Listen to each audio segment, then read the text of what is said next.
is LBC from Global, leading Britain's conversation with Nick Abbott. I really like you. Do you like me?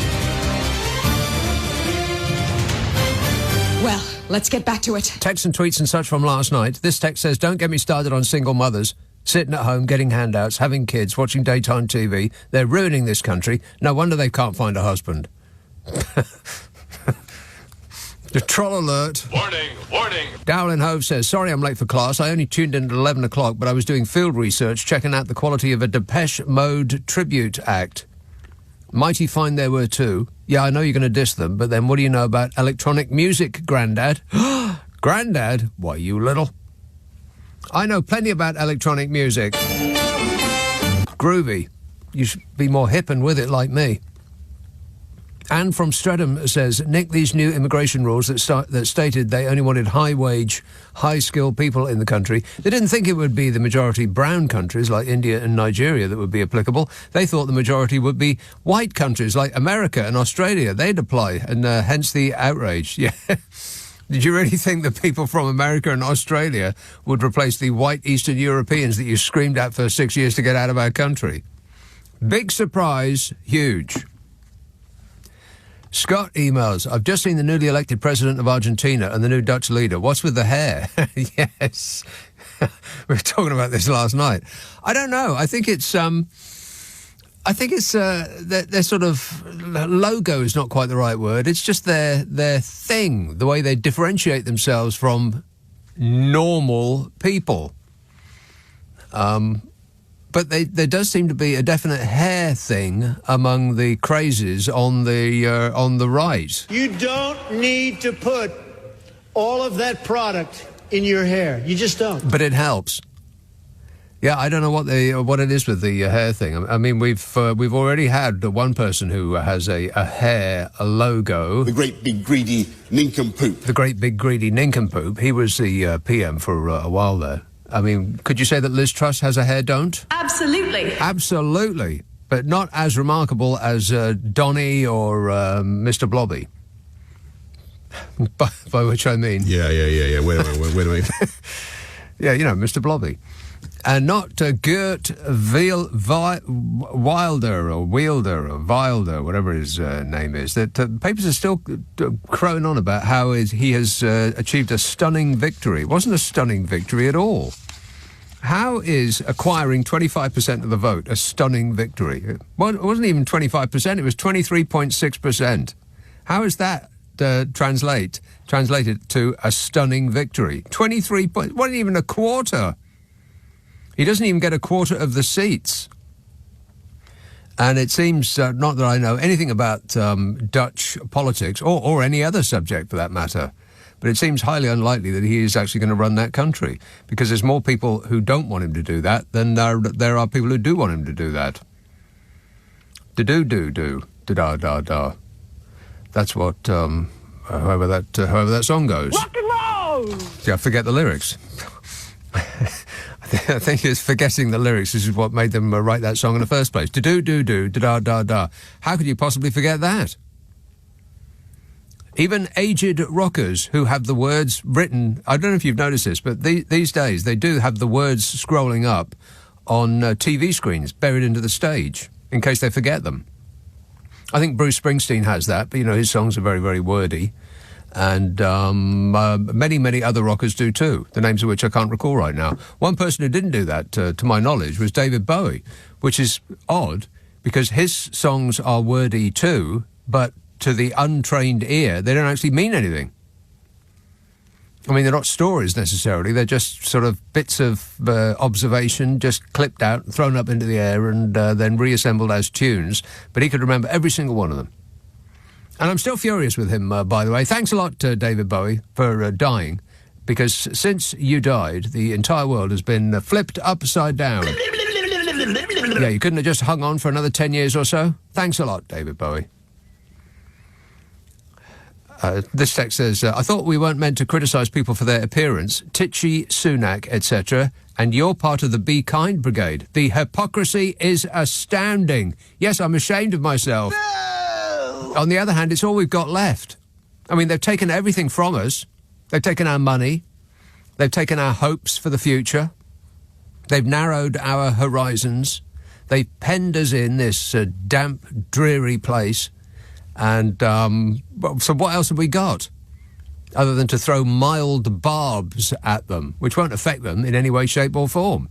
They built a huge wall of money around themselves. Cash. It's the thing that's accepted everywhere. So, they won't be concerned about that, or at least I hope that they won't be concerned about that. And if they do hear me saying these things, then my expectation is that they will think I'm too insignificant to bother with. Too insignificant a person to bother flicking away. I'm hoping that I don't get put on a list. James O'Brien, on the other hand, he'd better watch out. This text says, given that Rwanda has fallen through, I think James cleverly has identified Stockton-on-Tees as a more local hole to scare off the refugees. It's just... Yeah, never mind about me calling him titchy suit size. What difference does that make? James cleverly called Stockton a hole. Can you believe that? And then he tried to get out of it. He said, "Oh no, I didn't. I didn't. Weren't me." What a way to run a country, eh? Dreadful. I am stunned. By the way, how do you tell the difference between what's unlawful and illegal? No, not that one. How do you tell the difference between screen wash and coolant? Because I had a problem with the coolant in my car. But you know me, I never complain. Whinging and whining and moaning. Yeah, I had a problem with the coolant in my car because the cap didn't fit properly and it all just came spurting out and went all over the engine. And so I could barely go from home to here without the warning sign coming up on the dashboard. Warning, warning. It would say, this car will self-destruct in 5 seconds. If you don't get out right now and wait for 3 hours for the engine to cool down and then pour some glug in it. And so at the time, I had to carry around a coolant all the time because I literally couldn't drive 10 miles without it coming up. But that was a while ago and I had the problem fixed and it's just come up on the dashboard again that the coolant level is low. And so I looked in the boot and there is a bottle in there that's got blue liquid in, but it's a repurposed old milk carton, and I did not label the outside with what is in it. In it. So I'm not entirely sure that I have not put screen wash in there instead. How do you tell the difference between screen wash and coolant? And I looked this up on the internet, on the World Wide Web. Have you seen the internet? Disgusting. I looked it up on the World Wide Web just before I came on the air. How do you tell the difference between coolant and screen wash? And I couldn't find any indication as to how you could determine which it is. But they did say that if you accidentally mix up the two, then both you and the car are going to die. That if you put the coolant in the screen wash container and you spray it over the car, then all the paint will peel. The paint will peel off and it will melt your window. If, on the other hand, you put the screen wash in the coolant container, I don't know, the piston will fly out the top of your engine and your crankshaft will be kaput. I have no idea what I'm talking about. I know that sounds hard to believe, but I really don't know what I'm talking about. Can you believe that? Yes. So, any suggestions other than giving it a go? I mean, what does coolant taste like, for instance?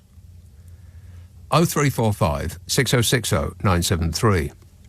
Has it got a sort of a fruity tang?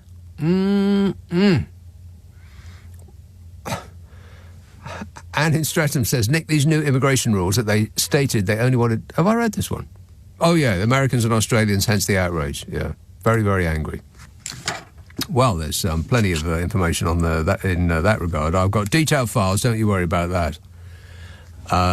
Dave in London says, I'm listening to the show wearing a hat and a scarf. I can't afford to put the heating on. On the right side, the power companies have been spared a windfall tax, so that's a relief. And I've got last year's fingerless gloves when things get really bad. Yeah, blooming freezing outside and inside, by the way. Shuvik in Eltham says, We don't have a migration problem, we have a productivity problem, as Dr. Linda Yueh pointed out. Dr. Linda, I'll just call her Dr. Linda. Have you heard of... she does such great work. You wouldn't believe it. Dr. Linda said, we don't have a migration problem, we have a productivity problem. Shuvik says, you will not find this point on Fox News. Well, what's that got to do with anything? Fox News? We don't even get Fox News here. Fox News. That's true. We could debate all night whether we have a migration problem, but we do have a productivity problem. And it is holding us back, like specifically this country, not the West in general, but right here.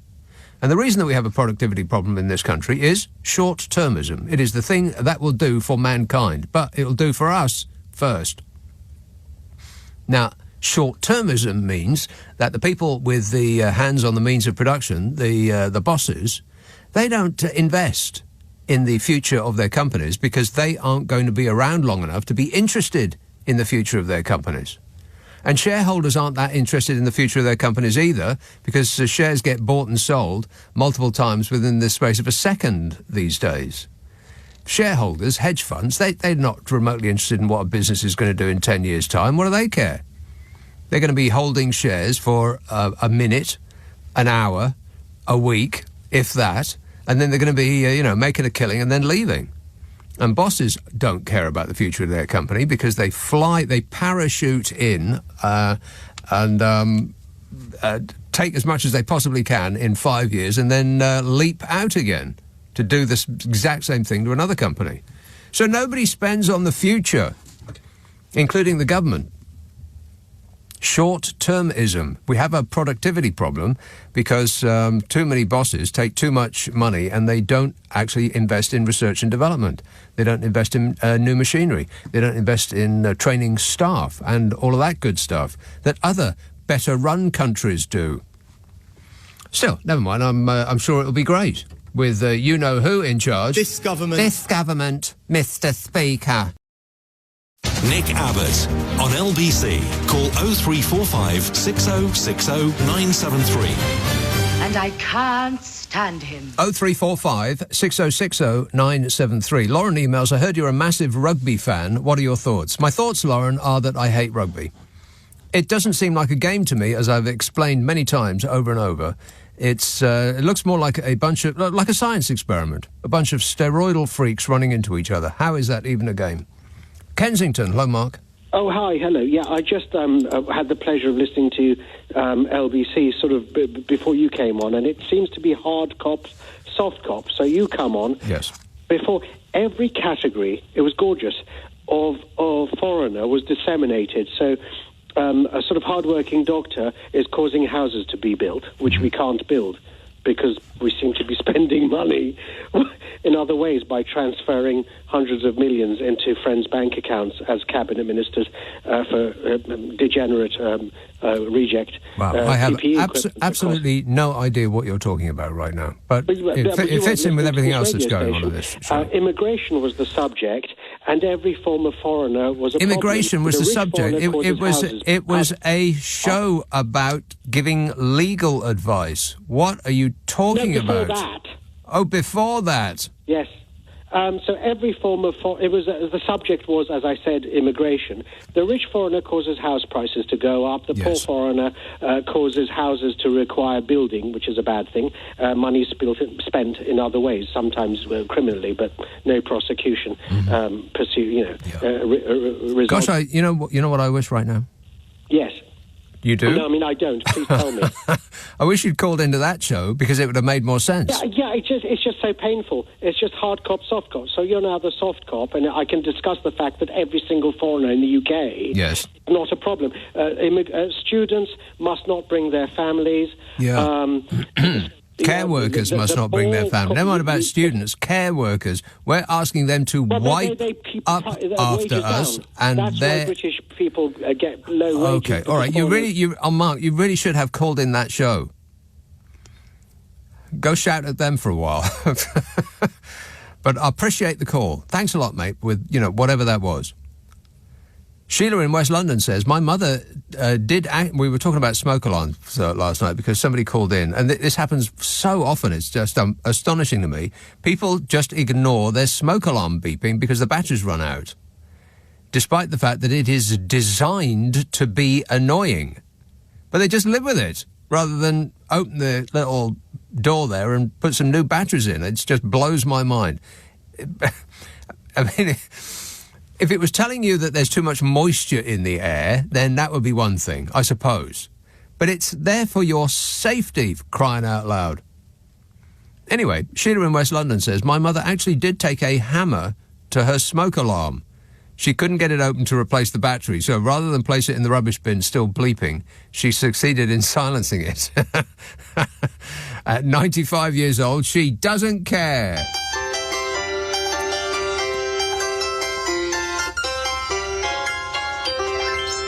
Good for you, Nan.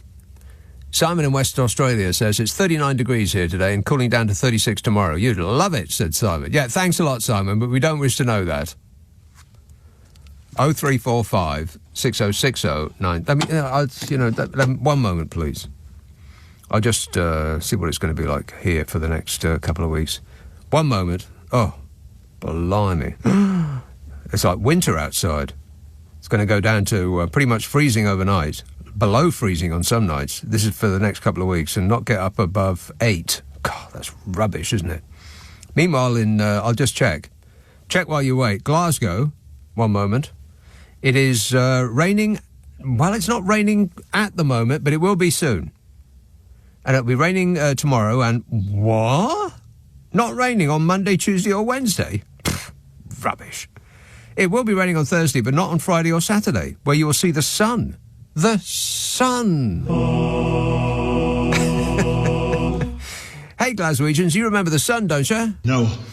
Raining on Sunday the 3rd and Monday and Tuesday. Oh, a little bit of snow in there. Snow! Oh, no. Yeah. And it's a mix. It's a mixture. It's what you'd expect. Bit of everything. Spence text, I was in a pub which had 3 brands of beer, priced £2.65 each. What? £2.65. How much did you get for that? A pint? Surely not. Where was this pub? 1970? Anyway, he says, I was in a pub which had 3 brands of beer. What were they? There were 3 brands of beer priced at £2.65 each. But as a loyal fan, I went for the £2.88 beer which shares your surname. And I didn't like it. What? To whom at LBC do I send my refund request? Asks Spence. Just to send it to the desk manager, BBC W1A 1AA, and you will be refunded in full, Spence. I guarantee it. 0345 6060 973. Greenwich. Hello, Laurie. Oh, hi, Nick. How are you? Good, thanks. Right, so I've got a question about PR and the situation in the Netherlands, just to get your view. Yes. So Wilders has won 23% of the votes, yeah, and it's possible he can become Prime Minister, but he might have to make some compromises. Mm-hmm. So, traditionally they said that PR wouldn't work here because someone extremist could get in the back door. So what I'm asking you is, does this to you look like PR is working in a good way or not in a good way? Well, I know the Dutch system is, I don't know what it is, but I know that it is odd. That's all I know about the Dutch system. Other than that, what my understanding is that in order to get enough seats for him to become the PM there, he would have to team up with a lot of other, or at least 2 other parties that don't want to team up with him. Right. So it does look as though it is possible that he could have got the most votes of any party, albeit 23%, but not actually run the show because the majority would be represented by other parties that would be willing to work together, thereby doing the will of most of the people. So it sounds a pretty good idea, no? Well, yes, that's exactly what I'm thinking. That I think it shows PR system in a good light, and I really hope that Keir Starmer takes a look at this at the next election. Yeah. He'll look at it and say... Even if he's kicking right now... He'll have 100% of the power and it'll go to his head just like every other PM in history. He won't want to give up a single solitary sip of it. Yes. Well, but I think that's what we need. We really need some compromise in government. And, decisions taken in the interest of the country. Wow, what a revolutionary thought. People running the country in the interests of the people rather than in the interests of the people that are running the country? It will be nice. Wow, you sound like one of those wokey-cokey communists there, Laurie. All right, thanks a lot, mate. 0345 6060 973. I think somebody should look into him seriously and with both hands. He's on the list too. Definitely sounds like a troublemaker. This text says, Nick, that caller who rang in yesterday, who was talking about the sound effects that I play, rings very true. It's got so bad lately that not only do I use your sound effects, but I also use your words and phrases in my daily vocabulary. But even worse, the caller's aggressive. It was Jonathan's. Jonathan's aggressive, listen to me, has become a regular phrase when people talk over me. Listen to me.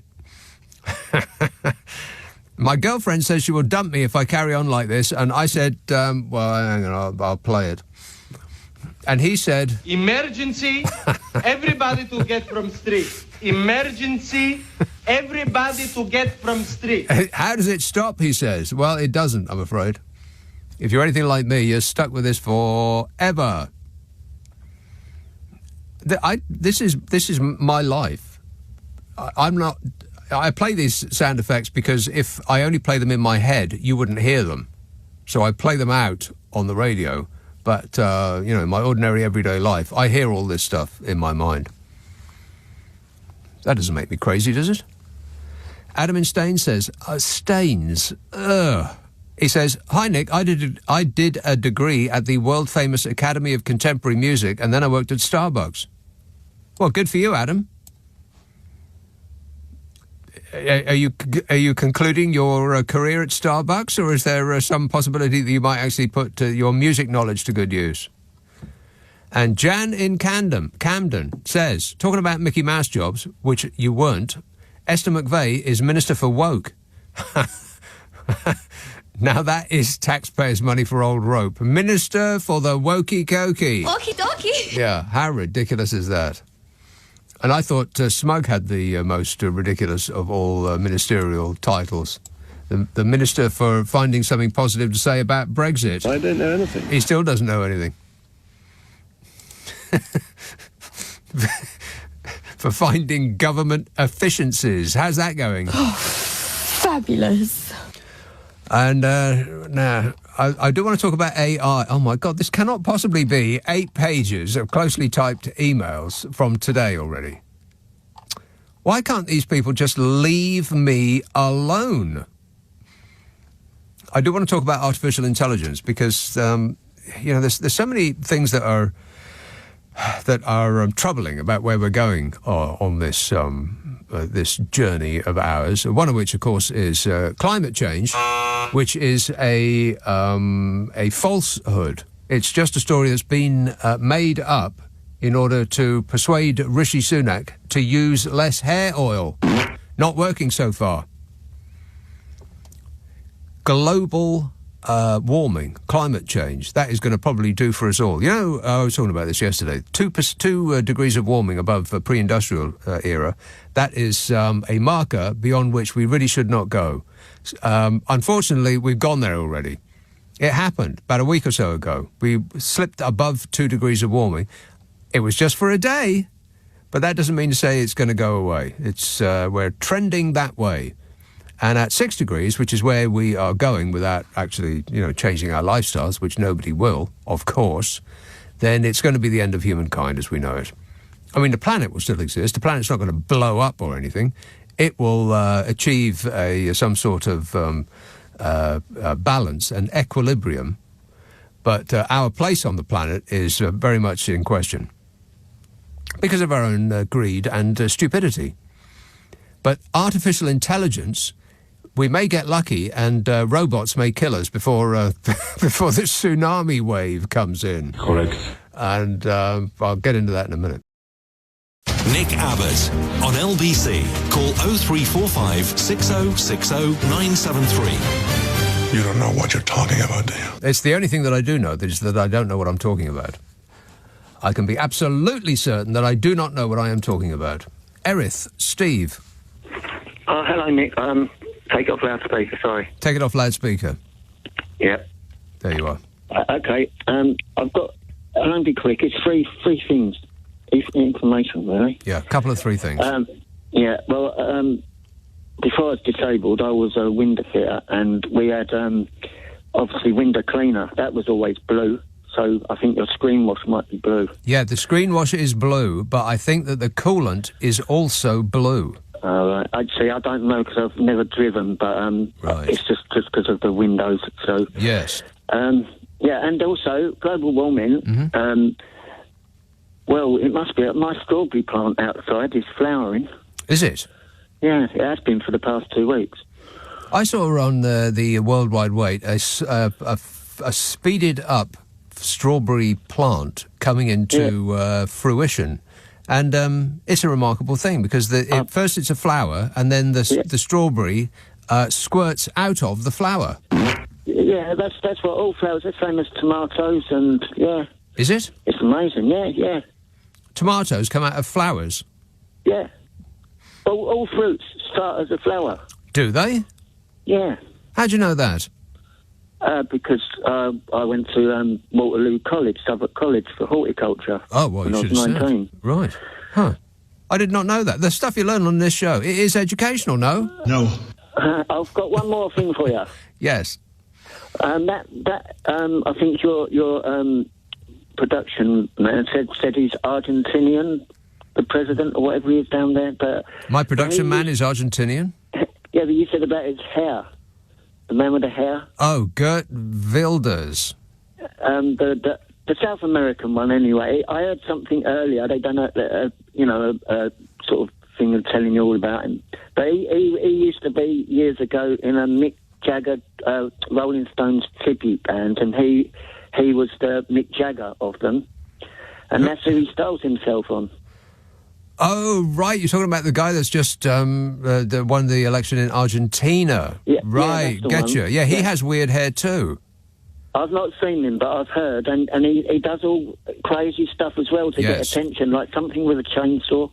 That's right. Yeah, he goes around with a chainsaw to indicate that he's going to cut back on, he's going to cut inflation or, whatever it happens to be. He probably cuts his own hair with it.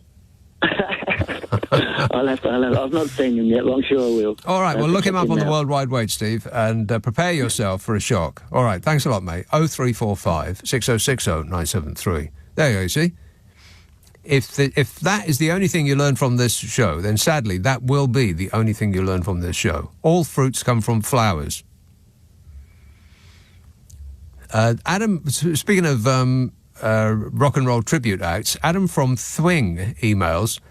That is THWING.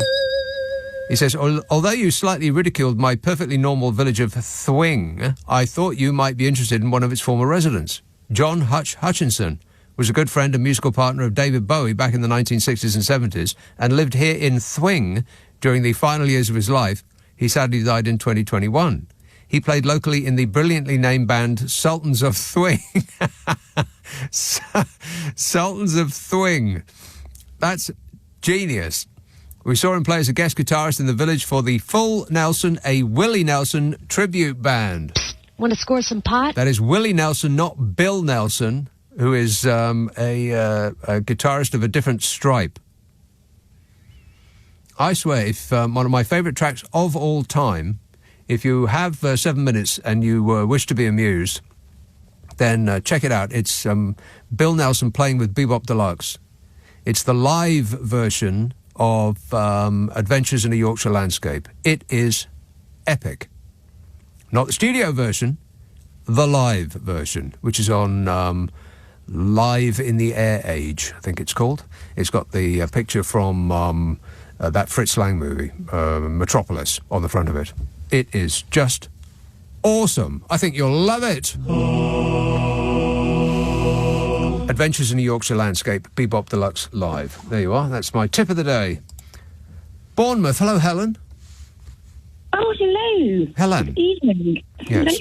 And do you know what? I'm in the Algarve, but yes. You're in the Algarve. I am indeed this evening. And what's the weather like there, Helen? It's beautiful. It's 20 degrees in the day. Yes, thank you, but we don't wish to know that. Okay, well, you did. That's the question. So. Anyhow, yeah. So, what's up, Helen? No, just talking about the. How did I say it? This working ethic that you mentioned. So, I am now a permanent temp. You're a what? Exactly, the oxymoron. I'm a permanent temp. You're a permanent temp? Yes. What does that mean?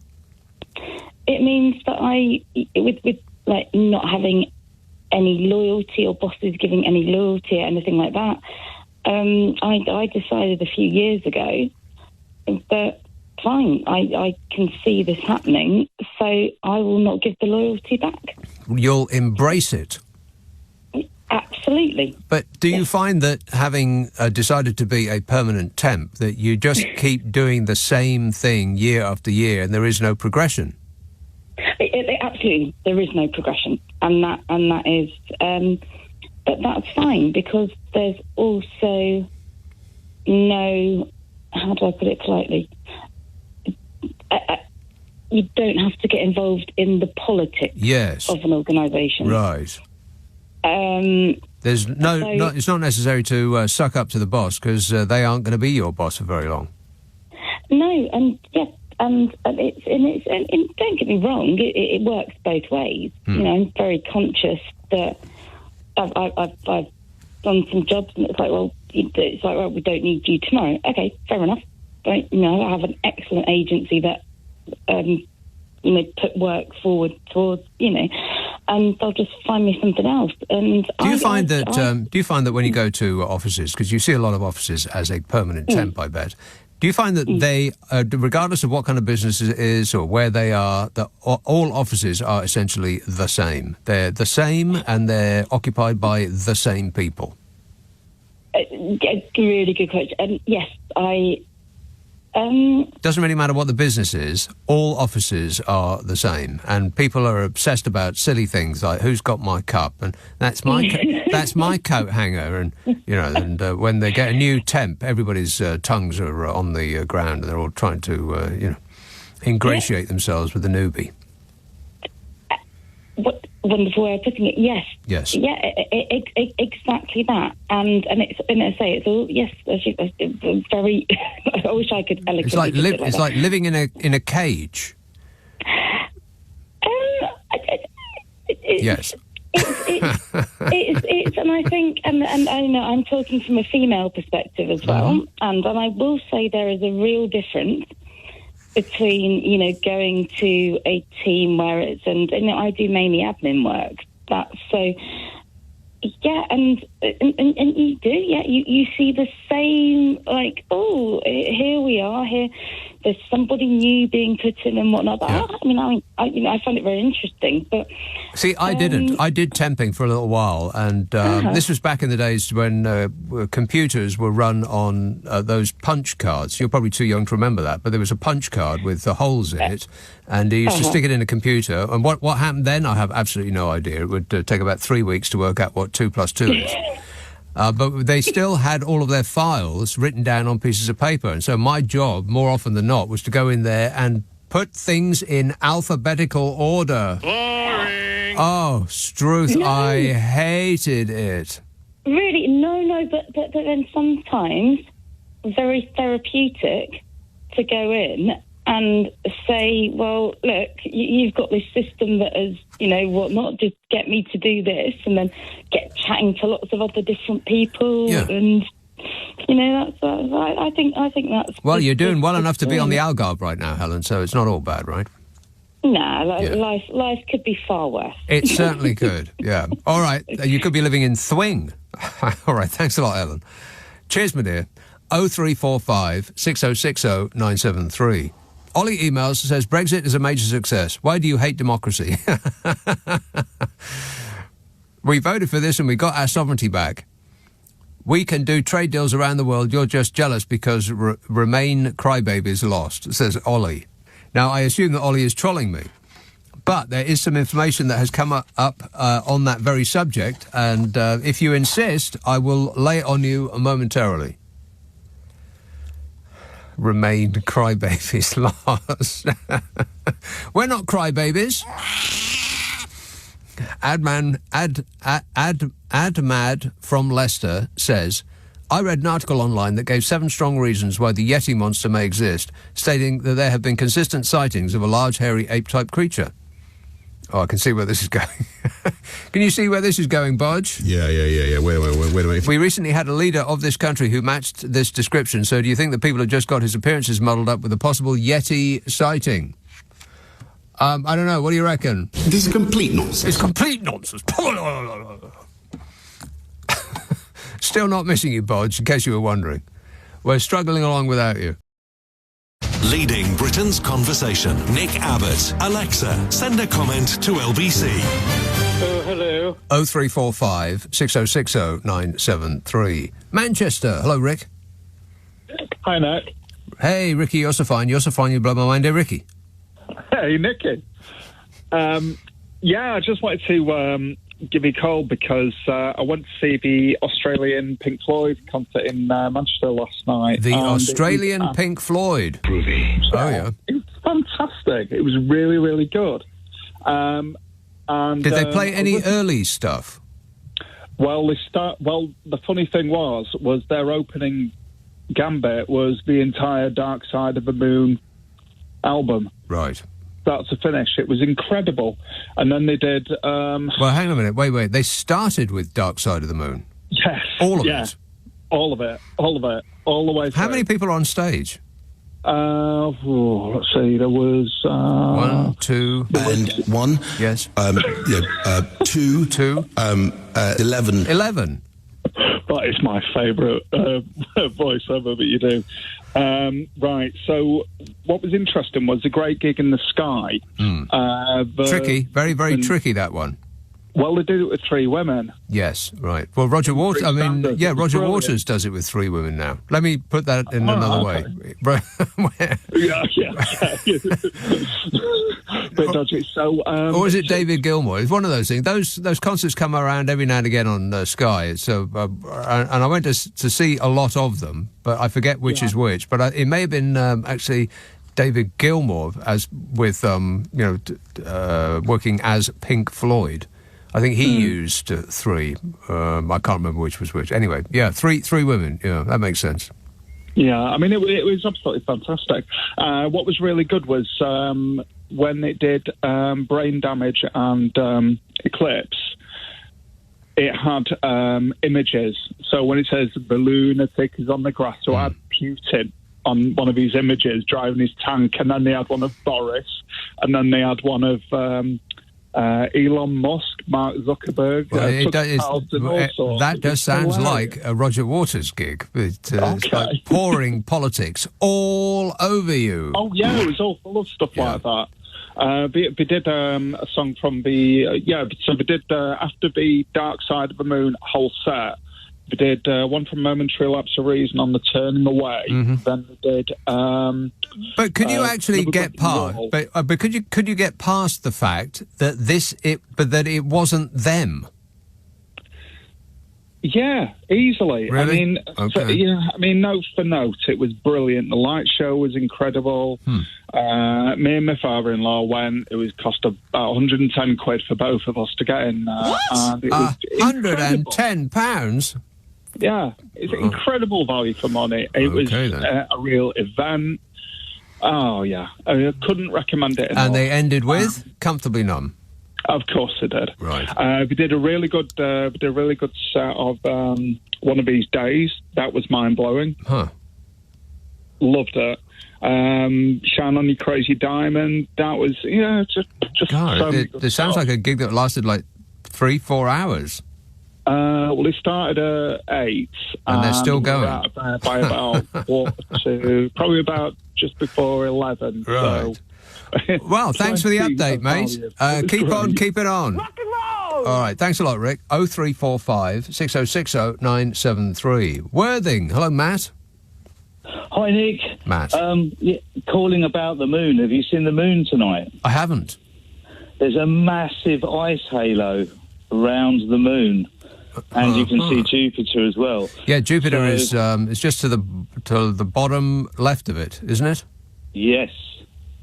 Well, my wife called me out earlier and went out into the drive and looked up, and it's like the moon, it would be like a 2p, and then around it, like imagine like a dinner plate of perfectly clear sky, and then just a massive ring, a light ring halo, huge, and then just you can't see any more clear sky. Now, are you sure that you weren't at a Pink Floyd tribute act gig? No. No, it's definitely not able to conjure up a hallucination of that magnitude at the moment, I don't think. But I'll check in with you later, see how you're going. Yeah, but also it made it. I had a subliminal moment talking about your sound effects and how you subliminally seep into your life. I read Ice Halo as hello when you played that at the beginning of this thing, and then someone described it as an aurora, and I got aurora rather than aurora. Yeah, hey, you know what, Matt? You're a roaring borealis, which is my favourite line from Cheers. Fraser, is it? Oh, Cheers. Yeah. All right, good news. Nice. Look up. It's in the sky. Yowza. And everyone can see it. There's a moon in the sky, and it's called the moon. They can see it in Manchester as well, Lake District. Even in Manchester. Get your faithful assistant to put up on Twitter. It's trending under Moon, Halo, or Jupiter. Right, I absolutely will not do that. But thanks for the good advice. All right, cheers, Matt. There you are. You see, it's up in the sky. I'll take a peek later. 0345 6060 973. Aisling emails, I don't know what all the fuss is about. Why can't people get behind the Tories? I mean, they're clearly doing what they can to help the vulnerable. Gaslighting alert. Warning. They're reducing national insurance when public services are literally crumbling. They're sneaking in foreign workers and paying them 20% less to paper over the cracks left by their failure to train and properly pay workers, while collecting home office fees from the employers they are trying to incentivise. They're converting damp, old, disused shops on the high street into flats for the desperate and the needy, and then expecting these people to be physically and mentally thriving to take up menial jobs. To name but a few, what could possibly go wrong, says Aisling, who has just put themselves on a list. Shane says, with COP28 starting next week, take a look at climateactiontracker.org. Very few countries anywhere are meeting their targets. Gabon looking good, though. Is it? Is it? Is that a fact?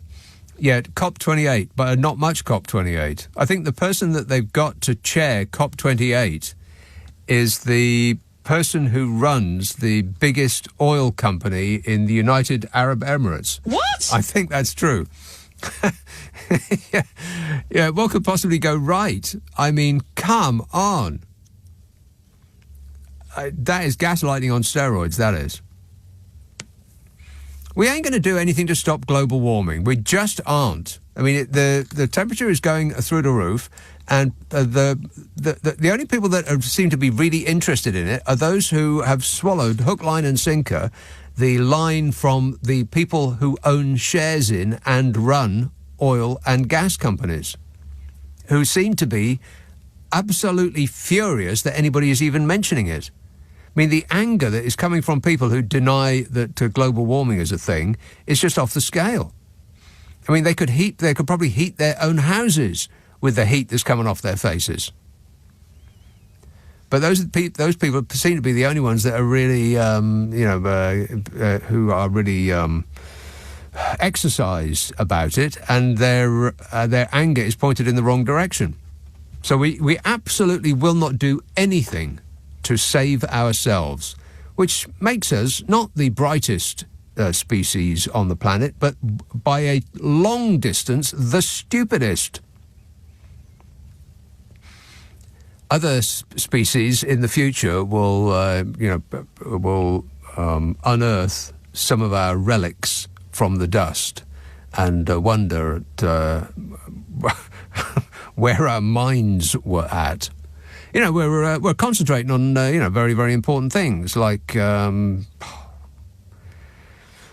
what percentage we can get off an item of clothing that we're not going to wear on some random Friday that businesses have determined is Black Friday, for instance. That's been occupying our minds, spending hour after endless hour scouring the internet to see if we can save a couple of pence. Or endlessly watching people pretend to be at risk in a jungle somewhere for money. That kind of thing. Risky from Leamington Spa says, when I first saw the new Dutch PM, I thought Harry Enfield had come out of retirement with a new character. By the way, did you ever find out what that bird with the big legs was? No. No. Don't start that again. He's not the Dutch PM yet, is he? I don't think so. And he'll have a hard time becoming it because despite the way that his success, if you want to call it that, has been written up by the British press, including the sort of the left-wing wokey-cokey. Okie-dokie. People like The Guardian, they'd call it a huge, stunning success. He won. He didn't win. He got less than a quarter of the votes. By what measure is that winning? Okay, his party got slightly more votes than any other, but it's still less than a quarter. It's not like he speaks for the majority of the Dutch people. He speaks for a tiny minority, barely 1 in 5. And and the other parties aren't really interested in working with him, so it seems like it'll be vanishingly unlikely that things go his way. I just can't see it. But that's Dutch people for you.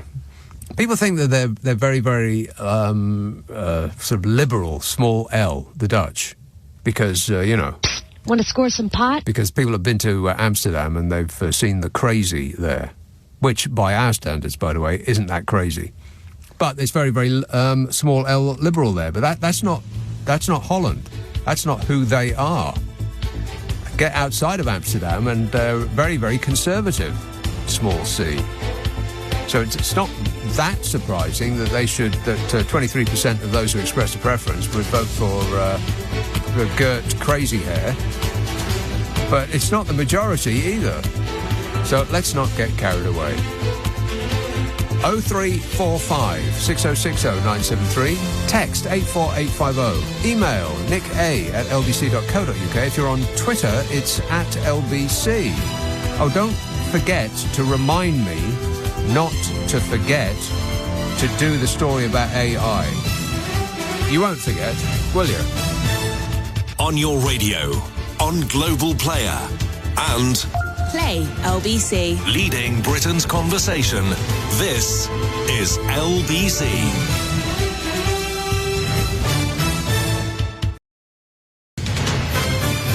This is LBC from Global, leading Britain's conversation with Nick Abbot. Would you mind telling me what this is all about? Right, so what are we doing? Given we are doing a radio show, but it does remind me that that I do a podcast with Carol McGiffin. Yeah. It's called What's Your Problem with Nick and Carol? Is it? What's your problem? Yeah, it's called What's Your Problem with Nick and Carol? Yeah, I know.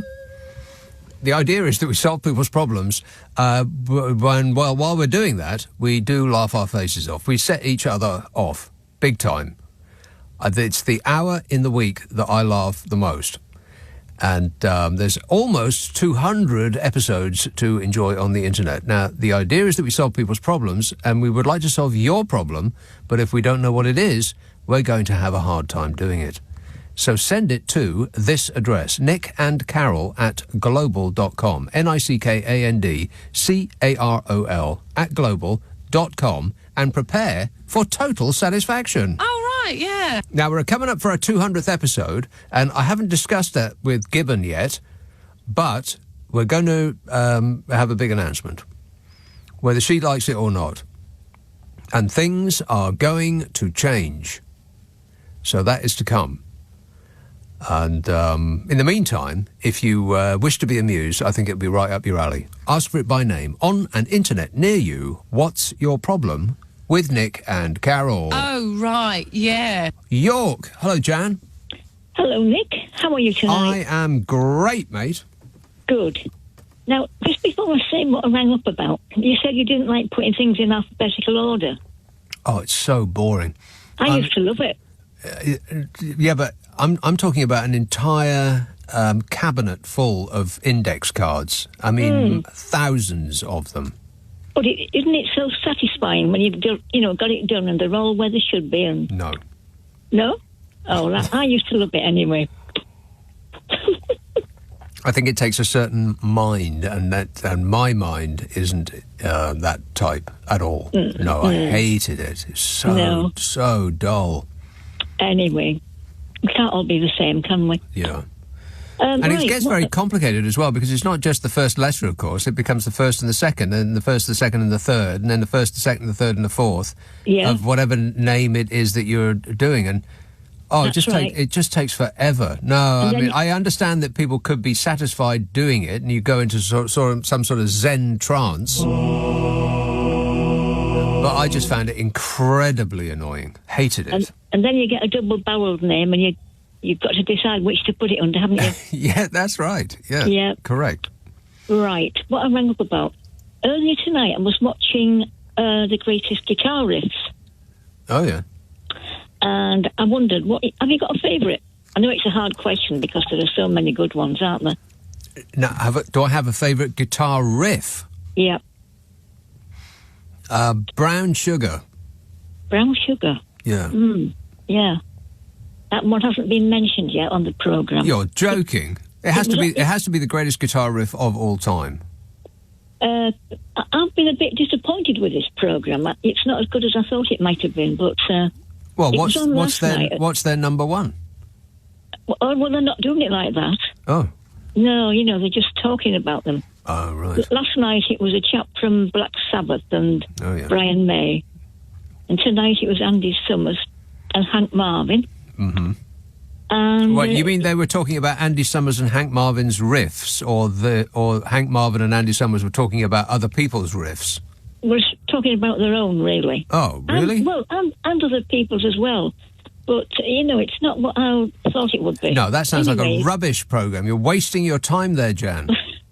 Well, it's on again tomorrow night, so I'm going to give it another go. Well, who's going to be on it? But it's a woman tomorrow. I've forgotten her name. Sexist? Yeah, I know. You remembered all the blokes. Pardon?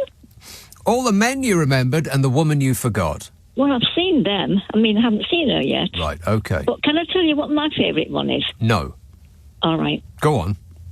Well, I've never heard you mention this bloke, so you probably don't like him, but I like Bryan Adams' Run to You. Yeah, that's a great song. You like it? I prefer Cuts Like a Knife from Bryan Adams. That's a good slightly one too. Earlier tracks, but how can you not like Bryan Adams? Well, I love him. Well, let's not get carried away, Jan. No, I mean it, I do.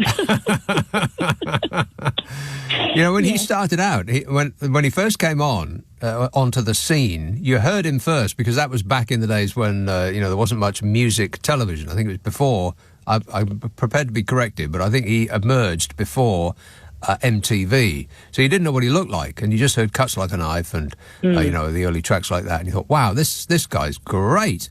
And then you got a look at him, and you thought, wow, this guy really needs to do something with his skin. He's got the skin on his face looks like a relief map of the moon. And then, of course, he made a lot of money, and I think he's sorted that problem out, hasn't he? Well, I don't know about that, but I still like him. And, very good song. And what about Johnny Be Good? Now, that was mentioned tonight. That's a good one, isn't it? Yeah. There's no doubt about it. Johnny Be Good. Yeah. Yeah. And Layla. I wouldn't. Was that a riff? I'm not. Yeah. I guess it is. Yeah. I think so. Yeah. Yeah. Anyway, it's. Yeah, it's been a delight. It's been a delight. Just catching up. I was a bit disappointed with this programme anyway. Yeah. Well, you want to turn it off. Go do something better with your life, Jan.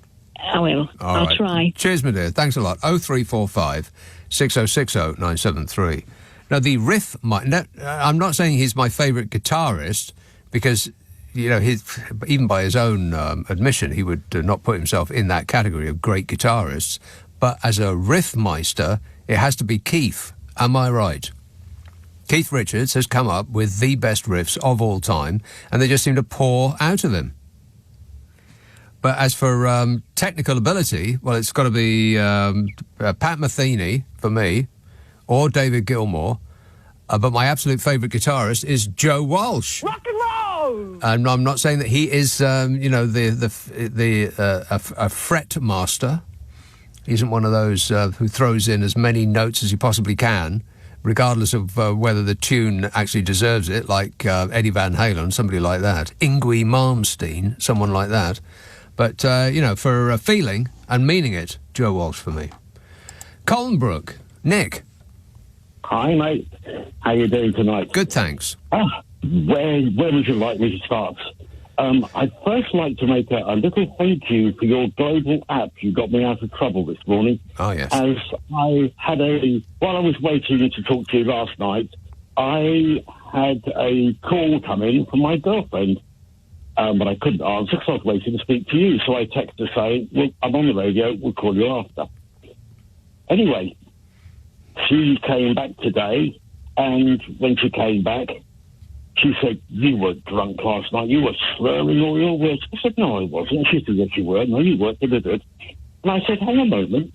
And I turned on your app and played her, you telling the story. I said, there I am, speaking perfectly. And I only spoke to you straight afterwards, so I couldn't have been slurring my words. And LBC Radio has been in my defence. Thank you very much.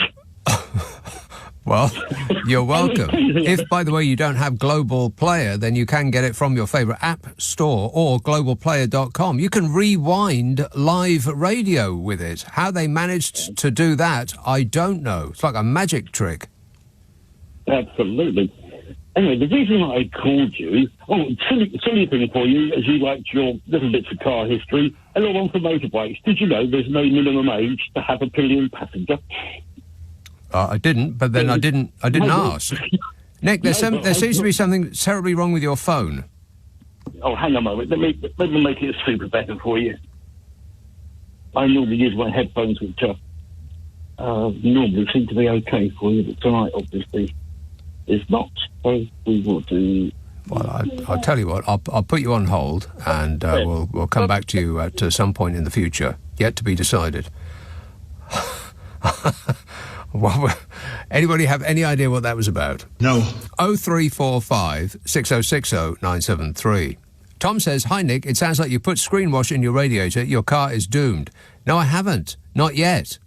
I'm driving around with apparently an empty receptacle for coolant because the warning on my dash is like flashing red, blue and green. Warning, warning. It says, you need coolant, you idiot. Stop the car immediately, or words to that effect. And so I've got a blue liquid of some description in my boot. I just don't know what it is. Because like a moron, I didn't write on the outside of the bottle what it was. Now, I think it's cut with water, but you cut screen wash and coolant 50-50, don't you?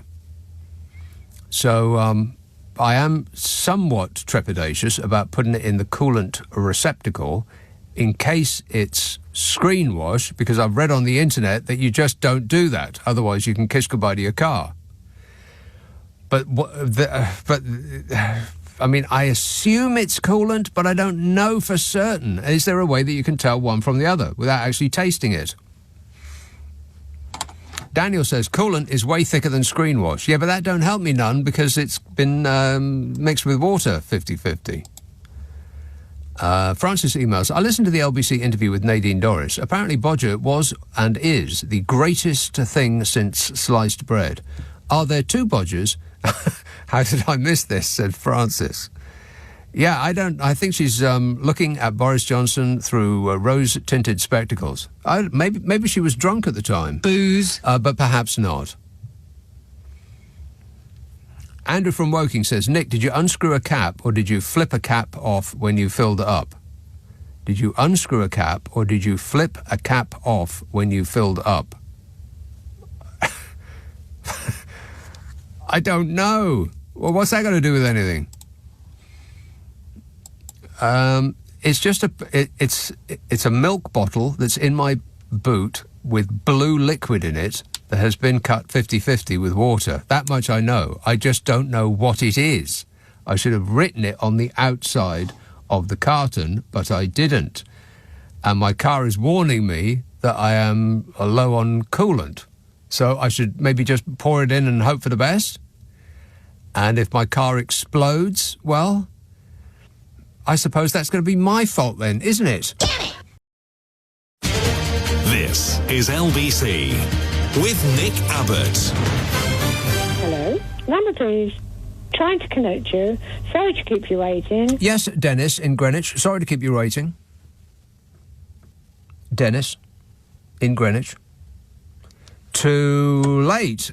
0345 6060 973. I mean, come on. Time is ticking on here. It's a live show. Got to keep going. Stephen Whitney says, Nick, just listened to last night's show as a podcast. I was intrigued by the Tories reducing immigration. Do you think that other than benefits for those less fortunate, they know what reducing is? They planned to reduce immigration, debt, government borrowing and the NHS waiting lists, yet all of these have skyrocketed through the atmosphere. The only reduction they've accomplished is their election chances. Their election chances. Absolutely. Absolutely. Well pointed out there, Steve. There's so much to talk about, and God, almost half the show has gone so far. What on earth have we talked about so far? No idea. But I could talk about a certain individual who has popped his moon-faced mug up and stuck his oar in. I have detailed files. Britain needs closer ties with the European Union and should work more closely with Brussels on international and defence policy. Guess who said that? James O'Brien, I suppose. No? Was it some lefty communist from the Financial Times? No. How about Keir Starmer? It wasn't Keir Starmer, was it? No, it was David Cameron. David Cameron said Britain needs closer ties with the European Union and should work more closely with Brussels on international and defence policy. Is this the same man who got us out of the European Union in the first place? Lord Cameron of Greensill? You've got some front, David Cameron. I mean, I would say that he should be subject to some old Etonian punishment, but he'd probably like that, wouldn't he? Thank you, sir. May I have another? David Cameron called the EU a friend, a neighbour and a partner. And the EU blocked his number and took him off their Christmas card list. I mean, it's all your fault we're out, you moon-faced twit. I think this is nonsense. Of course, after Cruella Doberman herself essentially admitted that there were no upsides to Brexit, when she failed to mention a single company that is doing better in this country since we left the EU during that car crash radio interview. Did you hear that? Still available on the World Wide Wait, I believe. The Tories are finally seeing the light and are ready to admit that we should look again at our relationship with our largest trading partner. I'm kidding. They refuse to see the light. Lord Cameron of Greensill faced an immediate backlash from Conservative MPs who warned him not to reignite the debate around Brexit. It's curious, isn't it? Why would they not want to reignite the debate if Brexit was a success? If Brexit had been a success, they'd be crowing about it on a daily basis. I mean, the very fact that they don't want to talk about it means that either the Tories have come over all shy about their achievements, or they know it's been a failure, that the nation is weaker out than in, and that we poor dopes who pay taxes were conned by a bunch of chancers and liars and grifters to vote for something that they knew would be bad for us. mentioning no names. I'm a nutcase. Cameron insisted that the UK must act as a friend, a neighbour and the best possible partner to the EU. The best possible partner. That's like cheating on your other half, draining their bank accounts, spreading rumours about them, and then asking if they want to retake your marriage vows. No. Yeah, no. Cameron said there is no doubt that Britain is leading Europe in helping Ukraine. But we're doing that in partnership with our European colleagues, he said, so I think we can make friend, neighbour and partner work, and I'm determined to do so. He's not very good at this diplomacy thing, is he? There's no doubt that Britain is the leading European power in helping Ukraine. That's what he said. Well, you know what? Germany might want to raise a finger of complaint about that because they've given more money. And as far as the amount of support as a percentage of GDP, well, in Europe alone, there's Lithuania, Estonia, Norway, Denmark, Latvia, Slovakia, Poland, the Netherlands, Finland, the Czech Republic, Bulgaria, Croatia, Sweden, Spain, Austria, Greece, Portugal, Slovenia, Belgium, Hungary, Italy, France, Romania, Cyprus and Luxembourg, who have all given more than we have. But, you know, keep that Britain is best routine if that's what you think is best for the interests of the country, Dave. But back to the clown show here. Tory MPs who backed Brexit were dismayed by remarks made by Lord Cameron. Well, of course they were. They're allergic to the truth, like vampires are allergic to light. A member of the Defence Select Committee, Richard Drax, said, He said, you might want to remind Lord Cameron that we left the EU, no ifs, no buts, and we're doing very well, thank you. We are doing very well. He is doing very well. That's the same Richard Drax, by the way, whose actual name is Richard Grosvenor Plunkett Ernle Earl Drax. I'm not making that up. He's not got a double-barreled name. He has a quadruple-barreled name. Have you ever heard of such a thing? He went to Harrow. Of course he did. If they didn't go to Eton, then they went to Harrow. He was born super rich. His family are landowners, by which I don't mean they've got a garden at the back of their semi-detached in Essex. He lives in his family's ancestral seat. And by seat, I don't mean a park bench. It's called Scarborough House, a Grade 1 listed mansion in Dorset with 13,870 acres to call his own, which amounts to 2% of the whole of Dorset. Look it up. Charborough House. It's so big you could probably see it with a naked eye if you were standing on the moon. This is the chap who also owns the 2,200-acre Ellerton Abbey farming estate in Yorkshire and the nearby 520-acre Copperthwaite allotment grouse moor. And how did his family come about these riches? Well, it was sugar plantations in Barbados, wasn't it? Staffed by slaves, where apparently 30,000 of them died making that fortune, which is still enjoyed by Richard Grosvenor Plunkett Ernle Earl Drax, the Right Honourable Member for South Dorset, who declares that we are doing all right from Brexit, thank you very much. The royal we, perhaps. Maybe the news takes a while to travel up his drive, but us poor lot aren't doing too well out of it, you know. The little people. Not leprechauns. But it's not just Richard Quadruple-Barrelled who's had a cow when Lord Dave said something sensible about getting closer to the EU, because Dame Andrea Jenkins said, we've surely got to deliver policies which speak to these new Conservative voters from the 2019 election, and rhetoric like this is not going to win us a majority. That's the same Dame who's the leading light of the European Research Group and Leave Means Leave and all the other so-called think tanks that seem to exist to drag this country in the direction most beneficial to billionaires. I mean, Jack Smug used to chair the European Research Group. You're better informed than I am. I don't know anything. He doesn't know anything. Mark, I was in the army and I wasn't trained to lose. Francois chairs it now. And those millionaires and their various assorted useful idiots think that Brexit's just fine. And I suppose if you're as rich as they are, you'd think that too. And they're horrified by the prospect of getting closer to Europe. And yet they can't think of a single measurable way in which Brexit has benefited the nation. Smug used to hold the title Minister of State for Brexit Opportunities. And all he could come up with was changing the signs in the Dartford Tunnel from metres to yards. Oh, fabulous. I mean, it could only get sillier if Michael Bloomin' Fabricant stuck his oar in. In other news, Sir Michael Fabricant, the MP for Lichfield, says Cameron's statement simply reinforces the concerns of those voters who think that David Cameron hasn't moved on from the referendum.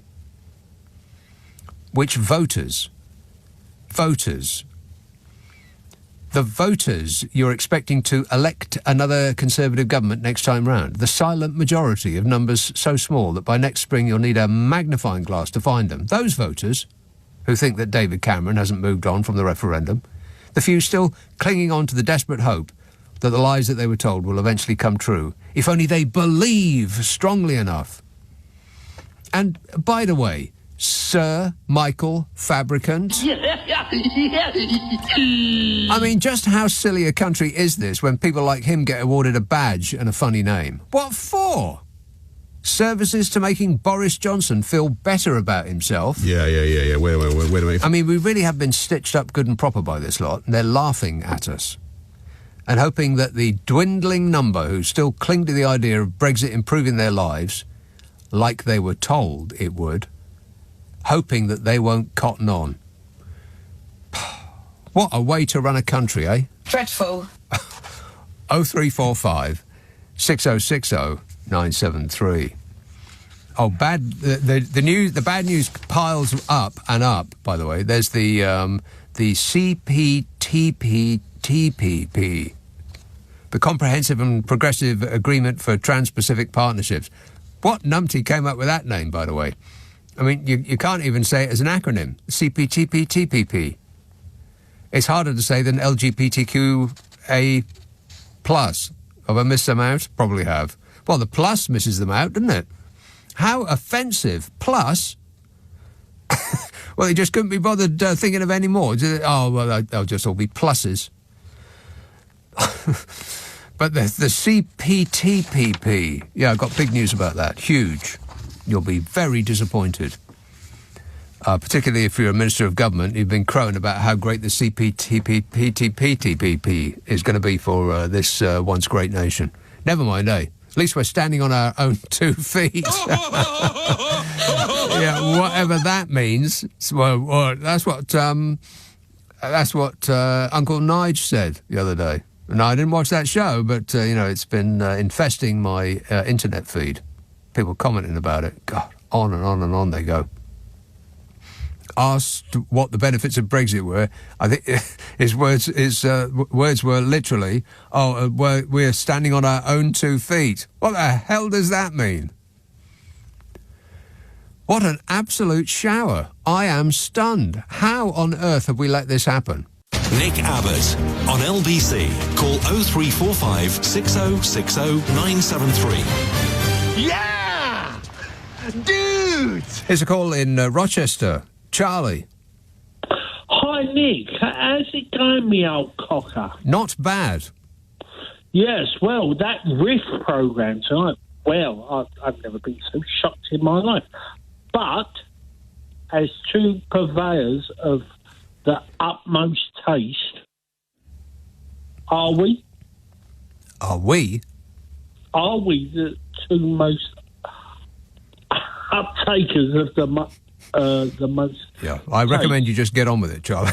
Yes, time's ticking on. Okay, yeah. I've got my tongue slightly tied. Yes. Yes. Well, they so how was it? Summer from the police doing that every breath you take. Yes. And then I thought of your favourite programme, and it is, without a doubt, the greatest television moment spread out of The Sopranos. Do you remember the moment where they used Henry Mancini's Peter gun when they were putting the plant in Tony's house? Dum, dum, dum, dum, dum, dum, dum, dum. I remember when they were putting the plant in tone, where the FBI was Yes. putting I remember the moment, but I don't remember what tune that they were playing at the time. By Jove. By Jove, you don't remember? I find that. It was Every Breath You Take and Peter Gunn by Henry Mancini and that great guitar, the twangy guitarist. All right. Charlie, I would recommend you lie down with a cold compress on your forehead. It seems like you're having a fit. But I wish you all the best. Good luck with that. Hagar in Old Felixstowe says, to differentiate between coolant and screen wash, the coolant has a sweet taste to it. Disclaimer, do not drink coolant or screen wash. Warning, warning. Yeah, don't even smell them. Yeah, I have a warning's come up on the dashboard of my car that says I need coolant, and I used to have a coolant problem with my car because the cap for the coolant tank didn't fit, and it just like spurted out all over the engine. And so at the time, which was like in the summer, I thought, I'll take some extra with me. But it looks exactly like screen wash. So I don't know whether it's screen wash or whether it's coolant. And I looked up on the internet to see how you can tell the difference, and I couldn't find how. But I did find that people said alarming things about mixing them up. Don't do it, they said. Walthamstow, Keith. Good evening, Nick Abbott. Nice to Keith. talk to you. And screen wash, it should normally smell of methylated spirits, and if you got time to do that, is put your diluted in and make it even more diluted, splash it round. If it soaks up, you know it's screen wash, but the antifreeze does not foam up. Now, hang on a minute. Foam up, did you say? Foam, yeah, as in, you know, like soap suds when you do your washing up. Yeah. Screen wash will actually like bubble up as such, whereas antifreeze Oh, right. doesn't. So, okay, this is good advice. So I have a half full milk carton of this stuff. So if I give it a shake... Well, yeah, you'd have to put some more water in it because obviously fully diluted, and then give it a shake, and then see if it soaks. If it's frothy, then you'll know. Right. But do you not check your water level? What water level? Well, in the car, like, there's they need water and oil, like they. Water? Yeah, water. The water level, the coolant level. Yeah, coolant. That's not water. That's coolant. Yeah, well, I call it the water levels. It's the same difference. It isn't. It's not. Actually, what you can do if you're not sure if you got a leak or anything. The chap you see on the way home laying in the road is you could, as he's laying there, gently drive over him and let it drip on him, and if he actually wakes up, you'll know you've got a leak there. That's a good idea, Keith. And if I don't find somebody lying in the road, then I'll just lie in the road myself. And well, no, that's not advisable. You might run yourself over. Ah, right. Good idea. It's not good, is it? Yeah, right. Because we want somebody next week to keep it going. Right. Okay. Good plan. Thanks for that, Keith. I'll give it a quick shake. Maybe I'll see what it tastes like. I can't remember whether he said it tasted. Maybe it tastes funny. Yeah, I'm on about like 3 or 4 pints of coolant a day now, man. But I can handle it. I'm just feeling a bit bilious at the moment, that's all. 0345 6060 973. Don't forget to remind me that I must talk about artificial intelligence, which is coming for us, and the CPTPP thing. Thanks a lot, Keith. Appreciate it. Sam Batch, John. Artificial intelligence, I always think of artificial insemination. I think that's what most of the cabinets have suffered. Oh, really? Disgusting. Smack Bay must be on a good whack, eh? Who? Getting a 50,000 extra for nothing. Who? Wow. Smack Bay. Sorry, oh, for the vigilance against the wokey-cokey. Okie dokie. Yeah. What a racket. I wish I could have that. Yeah. I'm retired, but I wish I could have that job. Well, you can't. No. Sounding a bit like Yozza Hughes there, John.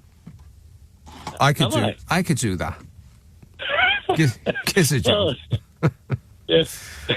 Well, maybe I should say it. You have to be a certain age to understand what it is I am talking about. But anyway, carry on. Oh, I know artificial insemination. I know. Okay, then. Is that it? Excellent work. Thanks a lot, John. We're really racking through them. 0345 6060 973. Matt in Telford says, regarding your coolant screen wash question, if in doubt, just use plain water for either. This will not do any harm, but it's better than nothing. Really? That doesn't sound right. I mean, I can understand water for your screen wash, yes. But the coolant? I mean, I have absolutely no idea what I'm talking about on this or any other subject, but that just doesn't sound right. On the other hand, I think that this is a caller that agrees with that sentiment. Dartford, hello, Alan. Hello. Alan. Quick one. Okay, I'm just about to go to work, but literally, you have got screen wash, which you dilute with water for your windscreen. Yes. It normally smells nice. It's normally got a nice sort of fragranty, piney smell, but you can put normal water in your radiator. You've got an expansion tank, which is normally a very discoloured, sort of yellowy, browny bottle underneath your bonnet. Oh.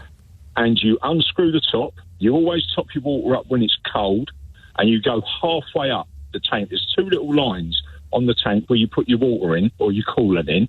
You always top it up when it's cold, because obviously when things get hot, they expand. Yes. So wait till your car's cold, top your water up, unscrew your cap, and you can put coolant in. It's normally 50-50, and it's coolant is antifreeze. You put it in summer and winter.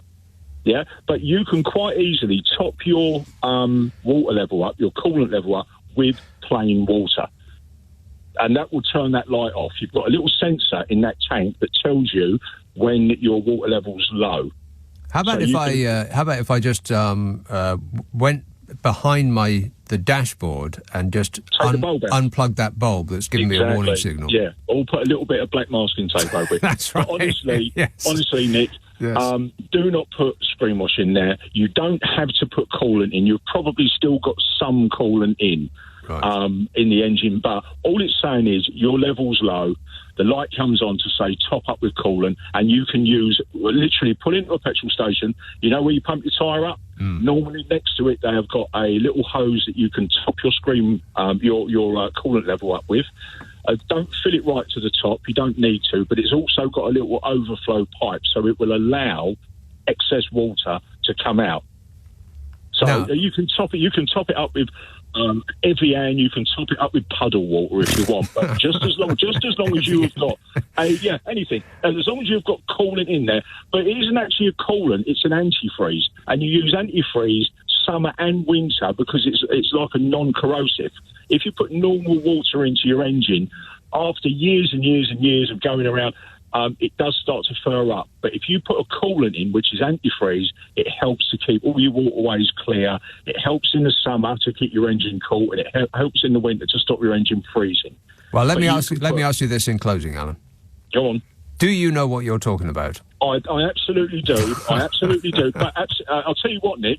At the moment, I've just gone over to electric, and I've bought myself a Tesla, and I'm getting rid of it because I can't stand it. For every physical mile I drive, I lose 3 miles off of my range.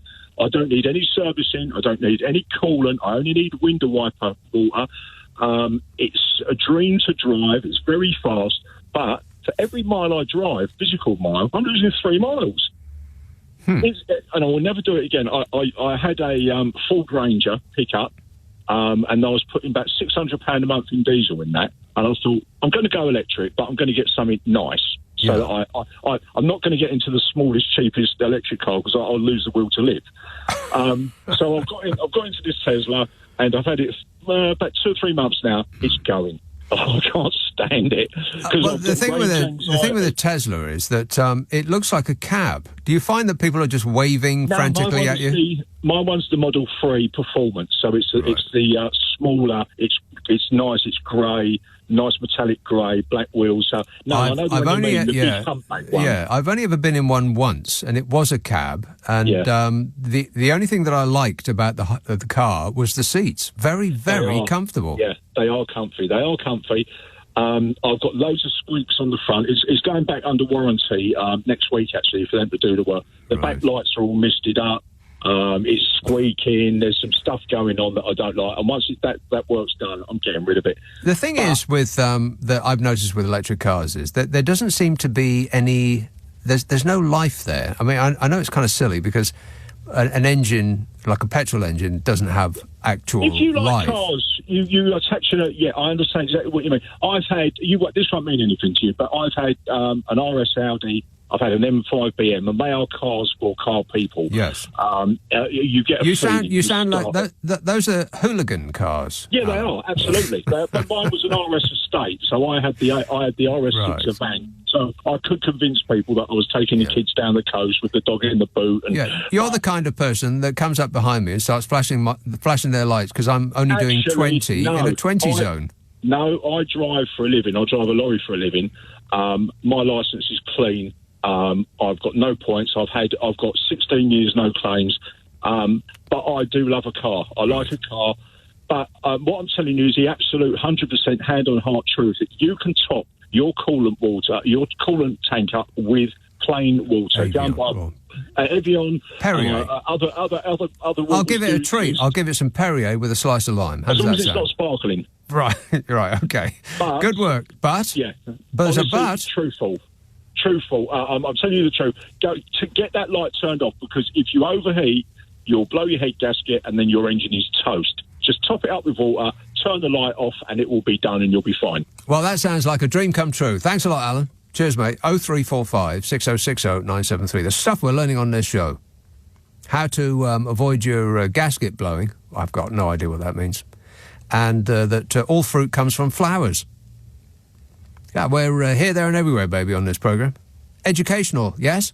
Nick Abbott on LBC. Call 0345 6060 973. You don't know what you're talking about, do you? No, I do not know what I'm talking about. Good job that last bloke did, though. I wish I'd written it down. 0345 6060 973. Matt in Telford says, have I read that? Just use water, he says. Edward says, your car sounds quite old. I can just picture you starting it with a crank handle. Plus, you'd look great in a bow tie, a wing collar and a bowler hat. Wing collar and a bowler hat, Smug. How do you think that would look? I don't know anything. He doesn't know anything. Is there a picture of him in a bow tie? Because he should absolutely be going around in a bow tie. It would be him up and down. Bridgend. Hello, Janice. Oh, hi, Nick. Janice. I've forgotten now everything I was going to say to you, but I know that I'm supposed to speak about Cameron because your producers, when I first rang up, I rang up a couple of times, Nick. Oh, yeah. They seem to be scared to put me on. There's only one. Well, and the one. He's not the producer. I'm the producer. Oh, okay, Nick. I am the decider. Are you? Yes. So you're the one then that's decided not to read any of my messages I've sent? No. I can only read what is put up in front of me.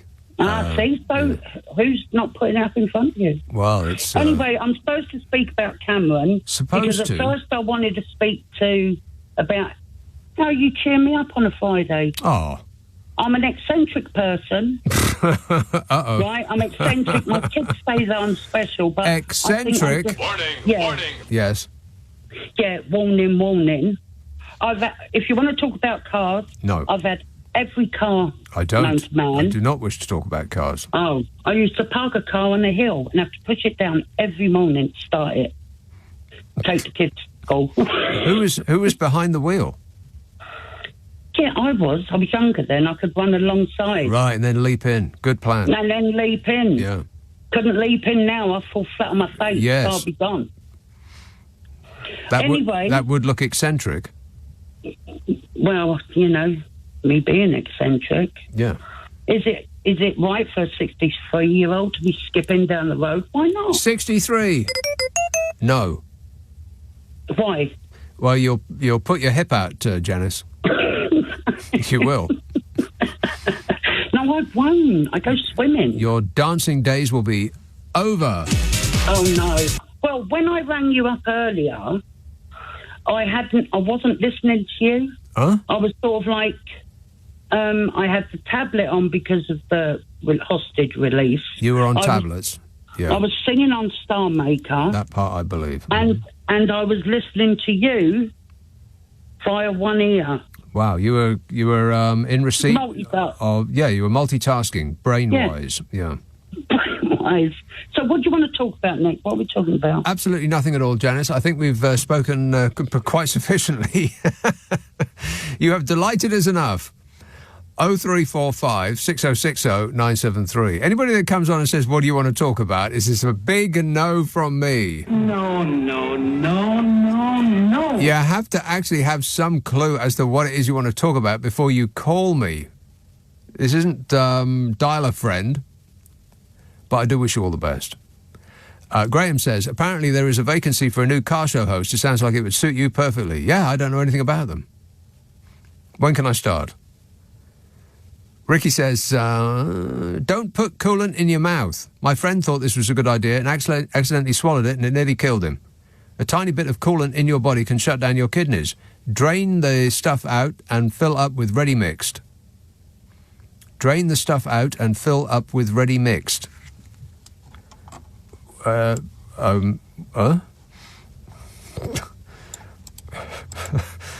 I've got no idea what's going on in this show either. Do you? 12 pages of texts and emails to get through. I can't. You're going to have to start editing these out for me. Just give me the best ones, not just every one. Let's have, now let me see. Tooting. Hello, Jan. Hi, Nick. Hi. Jan. Yeah, so I'm ringing up to... I can tell you're well.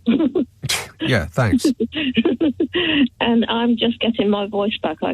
My voice keeps going and coming back, and I've still got it. Mm-hmm. Yeah, that sort of thing. So I sound a bit croaky, but I don't know if you've seen that picture of Sunak.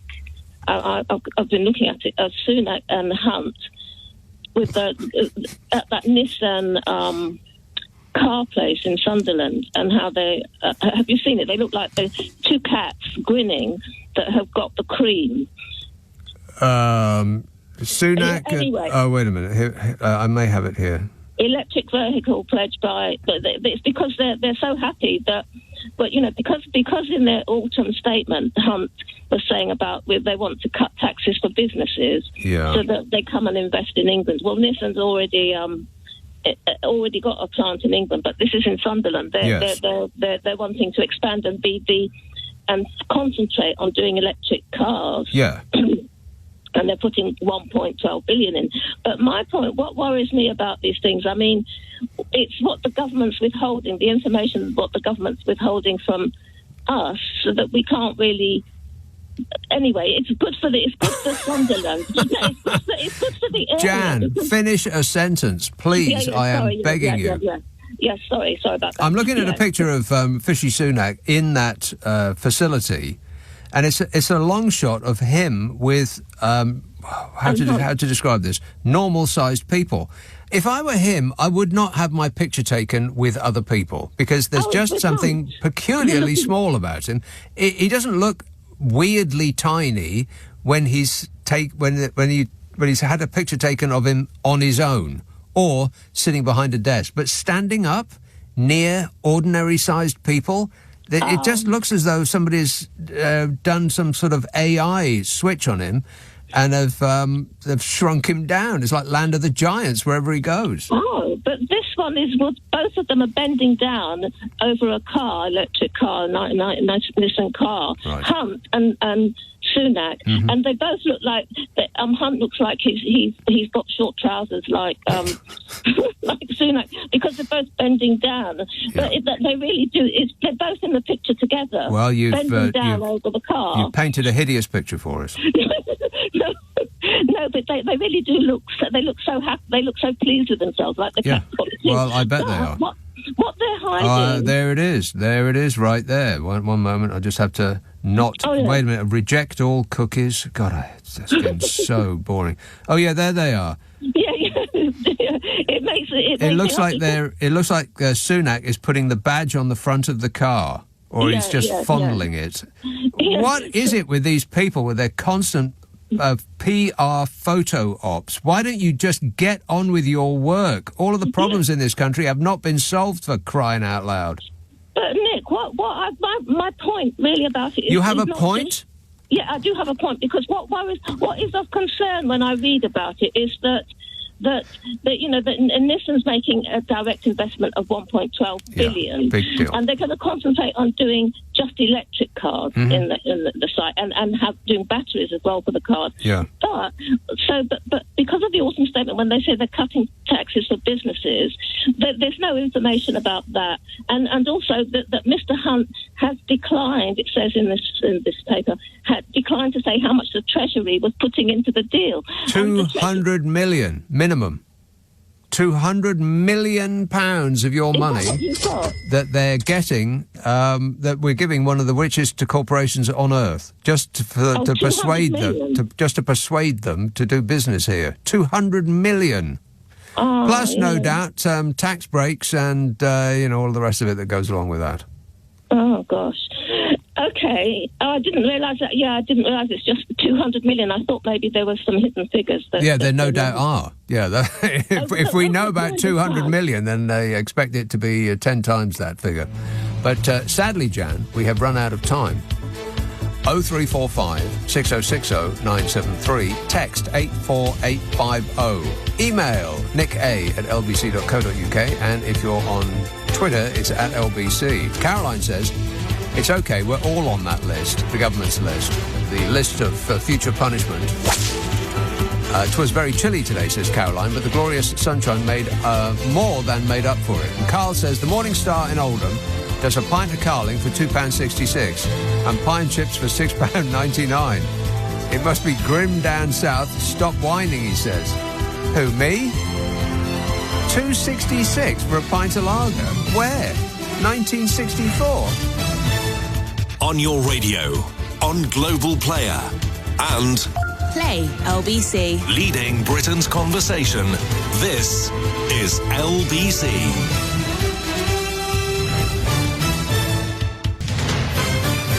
This is LBC from Global, leading Britain's conversation with Nick Abbot. Nobody.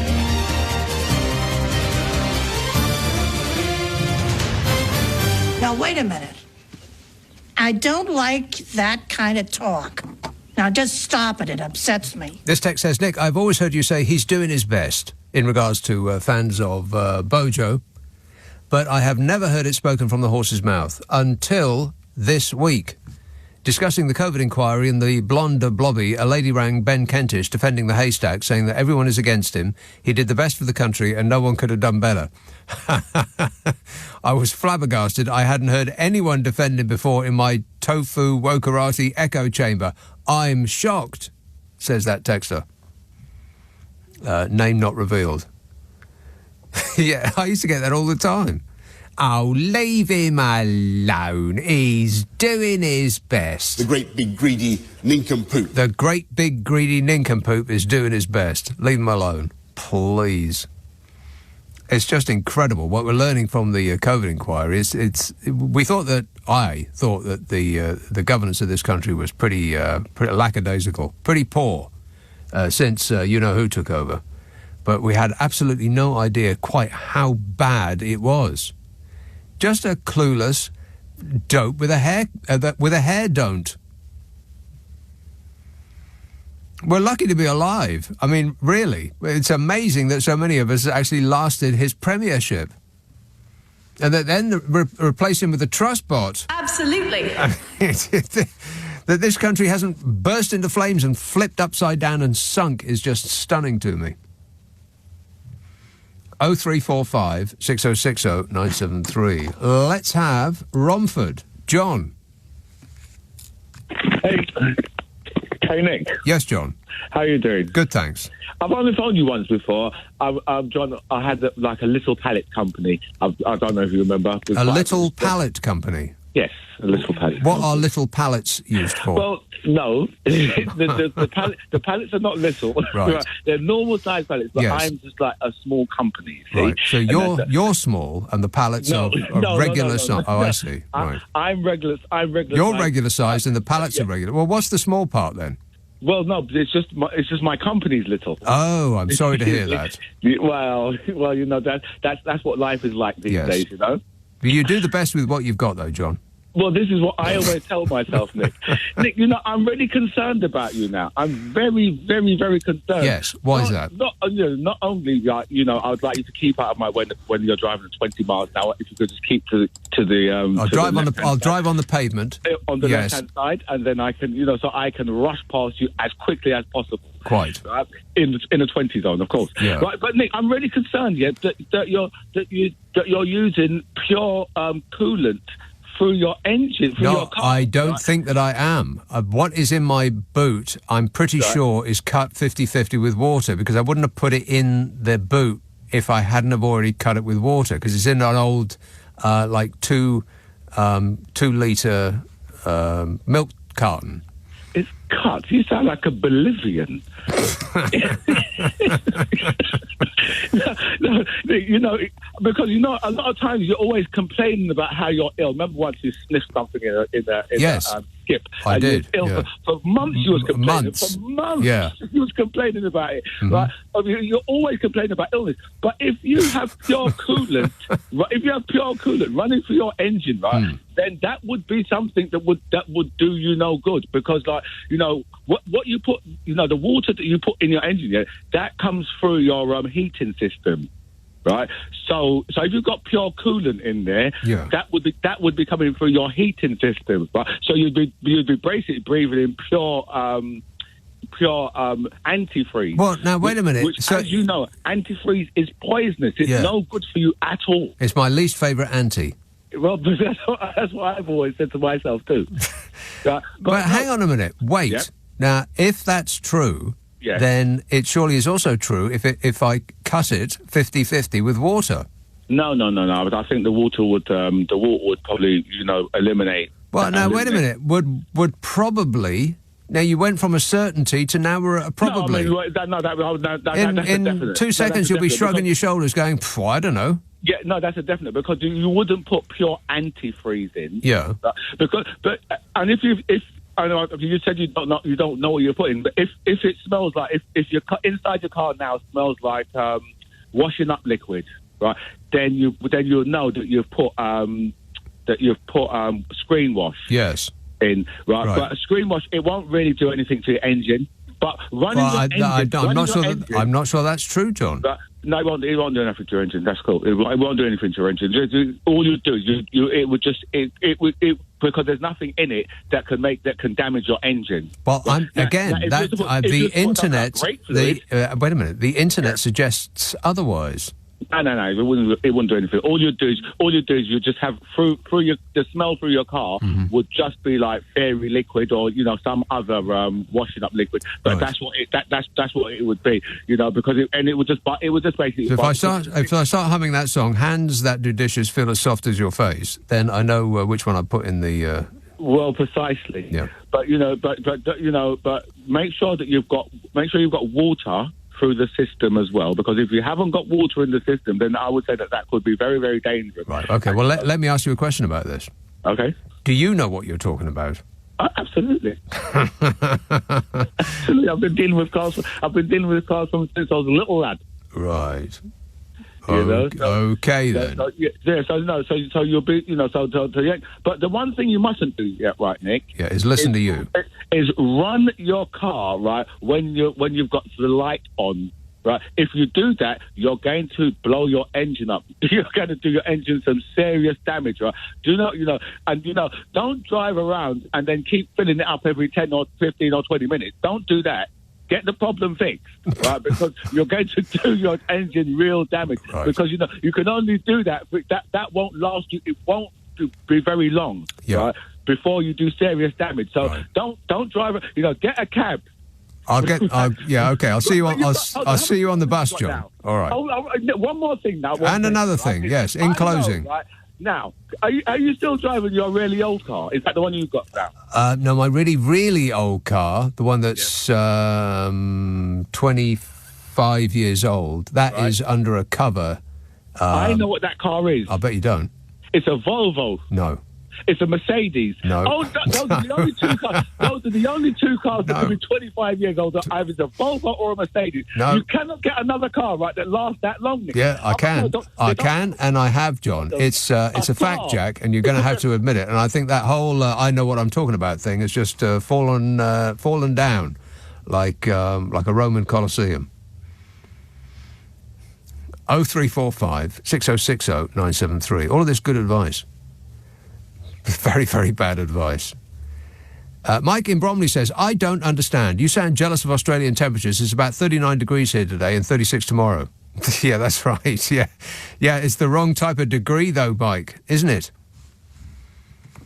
And this says, after all that horrid James Cleverly said about my beloved town this week, don't you think it's about time we put our differences aside and made up together and made...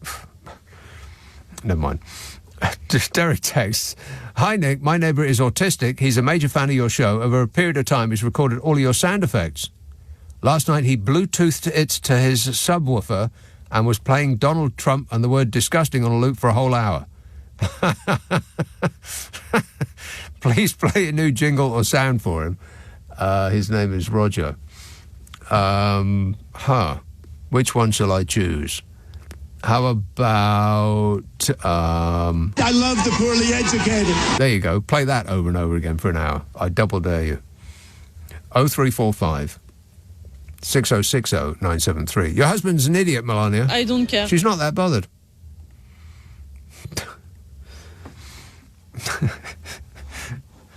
Let's see now.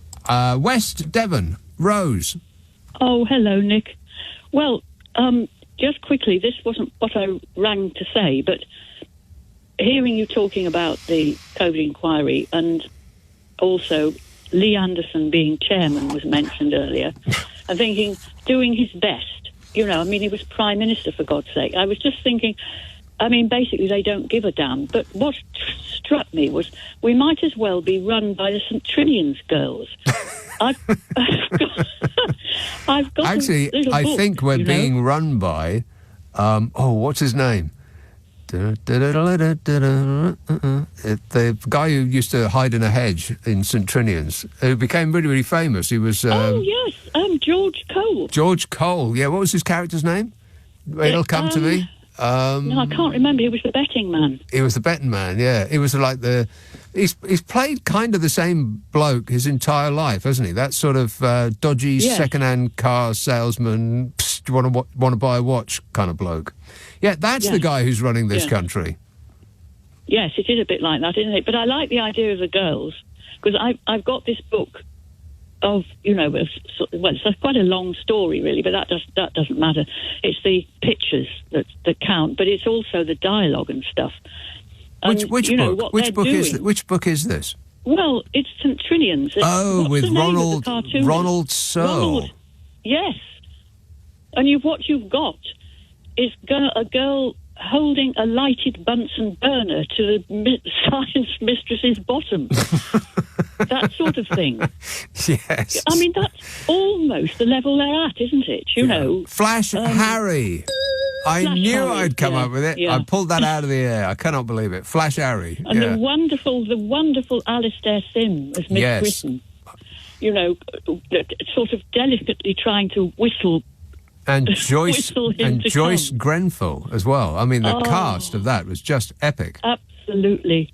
Oh, I can't be called Miss Crawley. They'll call me Creepy Crawley. Exactly. It's just absolutely That's priceless. who we're being run by. The Prime Minister is just various iterations of Flash Harry. Flash Harry. And the rest of the cabinet is made up of the girls. The girls, yes. And an announcement from the headmistress, hand up the girl who burnt down the East Wing last night.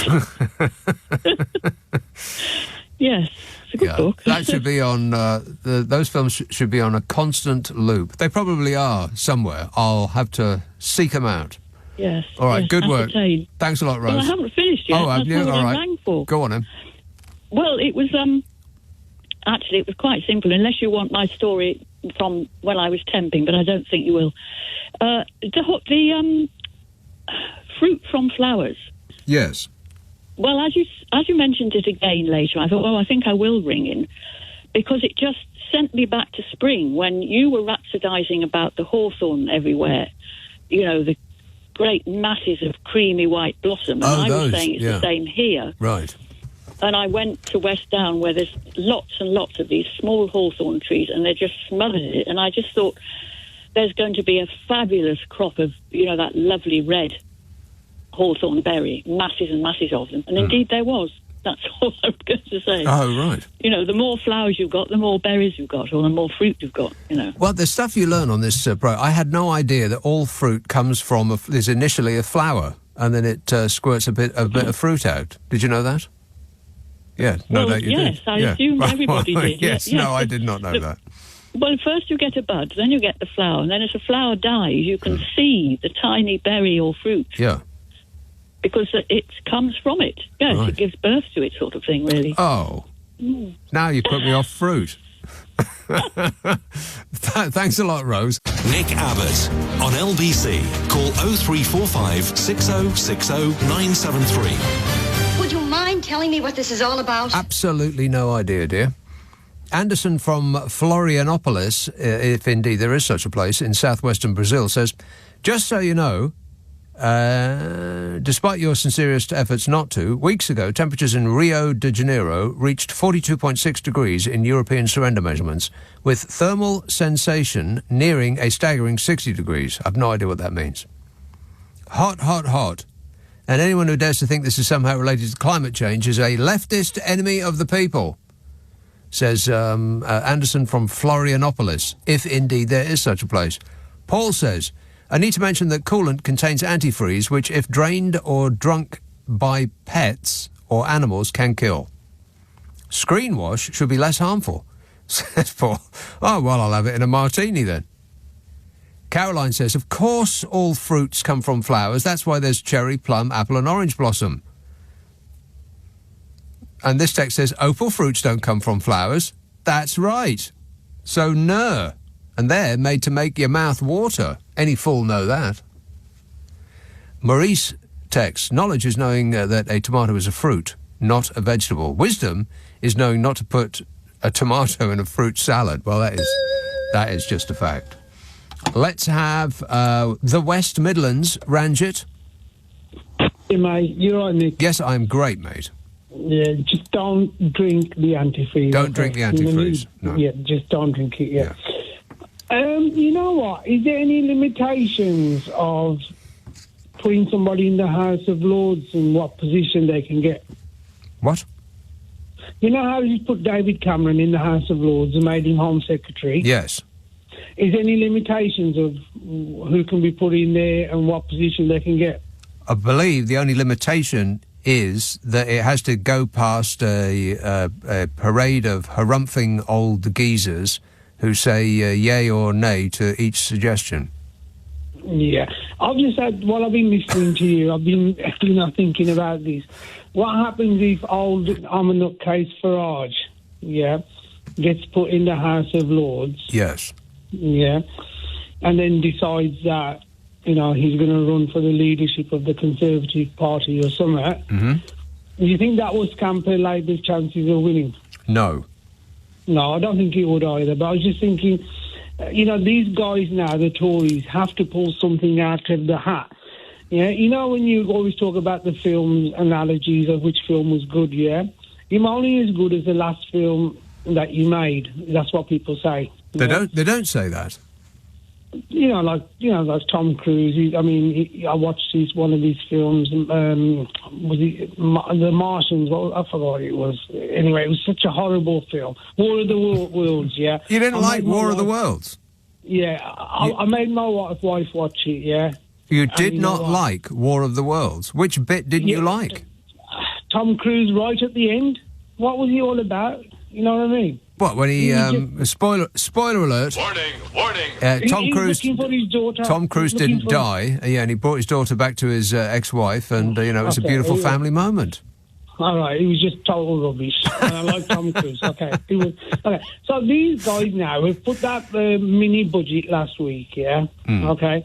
And people are going to forget, oh, listen, you know what, over the years they've taken 40 quid a week off you, but they're giving you 2 quid back, Yeah. 2 quid a week They've back. taken That's all they're gonna remember now. 90 billion pounds off us, and last week Yeah. they gave us 20 billion back. So if you Yeah. think that that's a good deal, then I've... No, that's what the sickos will vote for. And the other No, thing they is, won't. you know... They won't. And then the other one is that they're peddling this, leaving the Human Rights Convention, yeah? Because they can't deport people to Rwanda. Yeah, that's not why they want to leave the European Court of Human Rights. They're using it as an excuse. To beat us all up eventually. Yes. Yeah. And the other thing is, in one of my cars, I haven't got... I'm sounding like, what's his name? I'm from... I forgot his name. I forget his name today. Jonathan. I haven't got DAB radio, so I have to listen to other stations. And I was listening to a program where they were interviewing Nadine Dorries, right? And she is a good friend in need to Boris Johnson. I tell you what, she sticks up for him, right? And I heard it on LBC with Ian Dowell as well. Yeah. You know what? She's so loyal to Boris Johnson. She's wrote a book on it, and you know what? And I was thinking to myself, my God, if I had a friend like that, mate, I'd go around doing what I want, and that person will always stick up for me. Yeah. Have you heard any of the interviews with her? I have actively avoided it. You know what? You know, somebody mentioned the police, right? The song, Don't Stand So Close to Me, or what was it? Yeah. You know what? She sounds as if she's got a crush on Boris Johnson. Well, the way she looks at him, it's like she's in love, LUV. That's what I'm trying to say, right? So she says everything he did was totally right. Right. Maybe she's And just in love people- with him politically speaking. He's on her wavelength. I don't know. You know what? I mean, at the end of the day, if so many people have said he was wrong, and she's the only one that's totally sick. And then she wrote a book, right, with Dr. No in there. I think that's it's very, very industrious of her to have had the time while she was, working diligently on behalf of her constituents to write a blooming book, by the way. Yeah. And Ian Dowell asked her about, or somebody asked her about, losing her seat, You know what she said? Well, my people never came out to vote, right? You know what the analogy we had, if Sandwell United are playing Man City, do you put your T-shirts out and hope the ball rebounds, right? Nobody goes out to lose any kind of competition, whether it's an election or what. And I wanted to get on and say, listen, love, you lost because for 3 years you never went to the Houses of Parliament, For 3 years you never represented your people, and now you're saying, oh, my people never came out. Yeah. You know what? Sometimes when these politicians say stuff, right, I think what they're going to do, right, is just before they say, look in the mirror and see what an idiot they're going to sound like on what they're saying. And I think the media, right, sometimes doesn't help. Oh, I see. It's my fault. No, I'd love for you to interview these people, right? No. And get someone like me to have a three-way conversation. That's a right? definite no. I think they wouldn't come to you. I mean, I heard you on Thursday, your show's different on a Thursday. And last week on Sunday, I did listen to your show because on Sundays, I go down the pub and have loads of beer. Mm-hmm. And by about 9:30, I'm kind of whacked out and I go to sleep. But you do a serious show, and this is a serious show. That lady yesterday said she loves me. Tell her I love her as well. Right. Right. Okay. You're all over the shop now. You're like a rubber ball bouncing all over the room, Ranjit. Yeah. Can we get someone, right? Can you interview some of these people? No. And no, come on, we've got to do it, man. You become a part. Then you'd definitely be on that flight too. No. Let me think about that. No. It's a no from me. But thanks for the suggestion there, Ranjit. Appreciate it. Get James O'Brien on the case. He'll pick them apart to their constituent atoms and leave them a bubbling mess on the carpet. I haven't got the patience or the ability. Stephen Sheffield says, your recommendation regarding Bebop Deluxe is spot blooming on. Rock and roll! No! I recall seeing him in June in 1974 at the Dagenham Roundhouse supporting Cockney Rebel, whose LP, The Psychomodo, was huge at the time. Mr. Soft, anyone? Great track. I think it was the other way round. Was not Cockney Rebel supporting Bebop Deluxe? Because I saw Cockney Rebel, but I'm pretty sure I didn't go to see Cockney Rebel. They were supporting someone. Was it Bebop Deluxe? Because I saw Bebop Deluxe quite a few times, and probably on that tour in 1974. But I'm going to say it again, in case you missed it earlier on. I can't remember how this came up. We were talking about guitarists, and I have to say that one of my favourite guitar tracks of all time is the live version of Adventures in a Yorkshire Landscape by Bebop Deluxe from their live album, which is called Live in the Air Age. Try it. I think you'll love it. Caroline says, top tip for freezing weather, put a slice of fresh ginger in a cup of tea. It's very warming. What, you put that in your car? Jennifer says, I had a job putting things in alphabetical order for the benefit agency. I'm dyslexic. If your pension or child benefit disappeared when you were living in Reading in the 1980s, it's not my fault. It was the people who hired me, says Jennifer. Guilty. David in Lincoln says, I completely agree with the Bebop. I saw them live at the Hammersmith Odeon in 1976. What is your opinion of Alan's psychedelic breakfast from Adam Hart Mother? I don't have an opinion. I can't recall what that's like. I'm a sort of a late adopter of Pink Floyd from Echoes onwards, metal. Chris in Stubbington says, are you definitely doing the Nick Abbott Christmas A to Z? Yes. It's such a fun thing to do, although I think this year your book could be bigger as so much has happened. It is bigger. As the year has gone on, I've taken some of the stupidest stories, some of the daftest things that have happened to us, and it's going to be the front piece of the book of the A to Z of 2023, which we will compile during the Christmas period. It starts 10 p.m. on Christmas Eve and goes all the way through to New Year's Eve, and it will finish 1 hour into the new year. 10 till 1 every night from Christmas Eve onwards, the A to Z of 2023. Nick Abbott on LBC. Call 0345 6060 973. Are you trying to be funny? Because I'm all out of laughs. Omar in Wigan says, which football team do you support? I'm a Wigan Athletic fan. I'm very sorry to hear that, Omar. Gary in Suffolk says, Nick, do you hate alphabetical ordering, but what about your A to Z yearbook? Yeah, well, the thing with that is the computer does it. I don't have to do it. I leave it to a computer. Correct. By the way, the AI story, very, very alarming. I'll come to that in a minute. Dowlin Hove says, this is a reminder to do the AI story. Yes, I know, I'm doing it. He said, a lot of people are worried about AI, but just like xenophobia, it's the usual irrational fear of the unknown. It's so unfair. I mean, robots have feelings too, you know, says Dowlin Hove. Well, that's just a good point. Kiri says, I'm a taxi driver in London. If it's screen wash, when you shake the bottle, it'll lather up ever so slightly. Hope you get it right, otherwise you're doomed. And Ian in Plymouth says, Nick, it's people like you that give the rest of us car drivers a bad name. Well, wasn't expecting that. Let's have Fleet. James. Hello, Nick. Yes, James. Point, but things have been talked about a lot, and it might be bad advice. But that stuff you've got in the bottle, if you stick it in your windscreen washer, yeah. If it's actually windscreen washing fluid, you're fine. But if it's actually antifreeze, it will quickly clear the ice off your windscreen on the frosty mornings. Yeah, it'll clear the paint off my car as well, won't it? Well, that's why it might be bad advice. Anyway, just to add to what Rose and somebody else was saying about fruits and flowers, you get the fruit after bees have moved pollen from one flower to another. Oh, yeah. So what they do is they buzz around the flower and the pollen gets attracted to their bodies. Oh. And then, yes.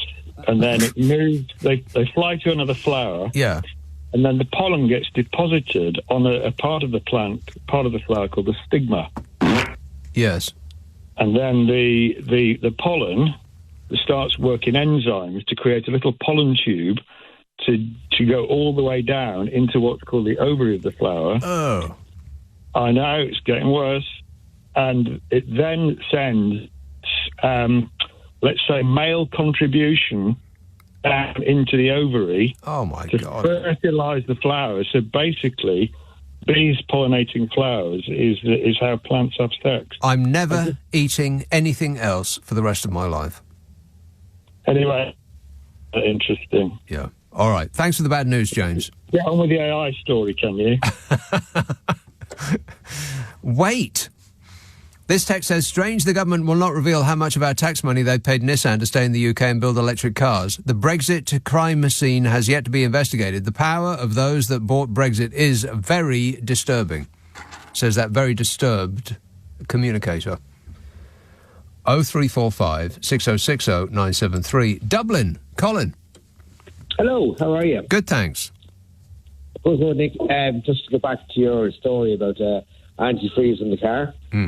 Yeah, 50 mix is good.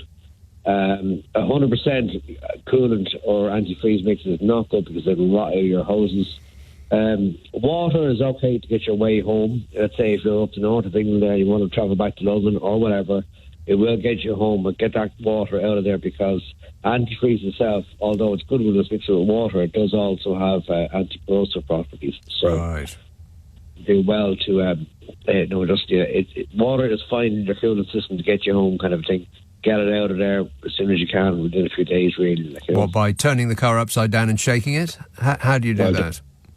Down to a mechanic. Oh, someone who knows, right? Yeah.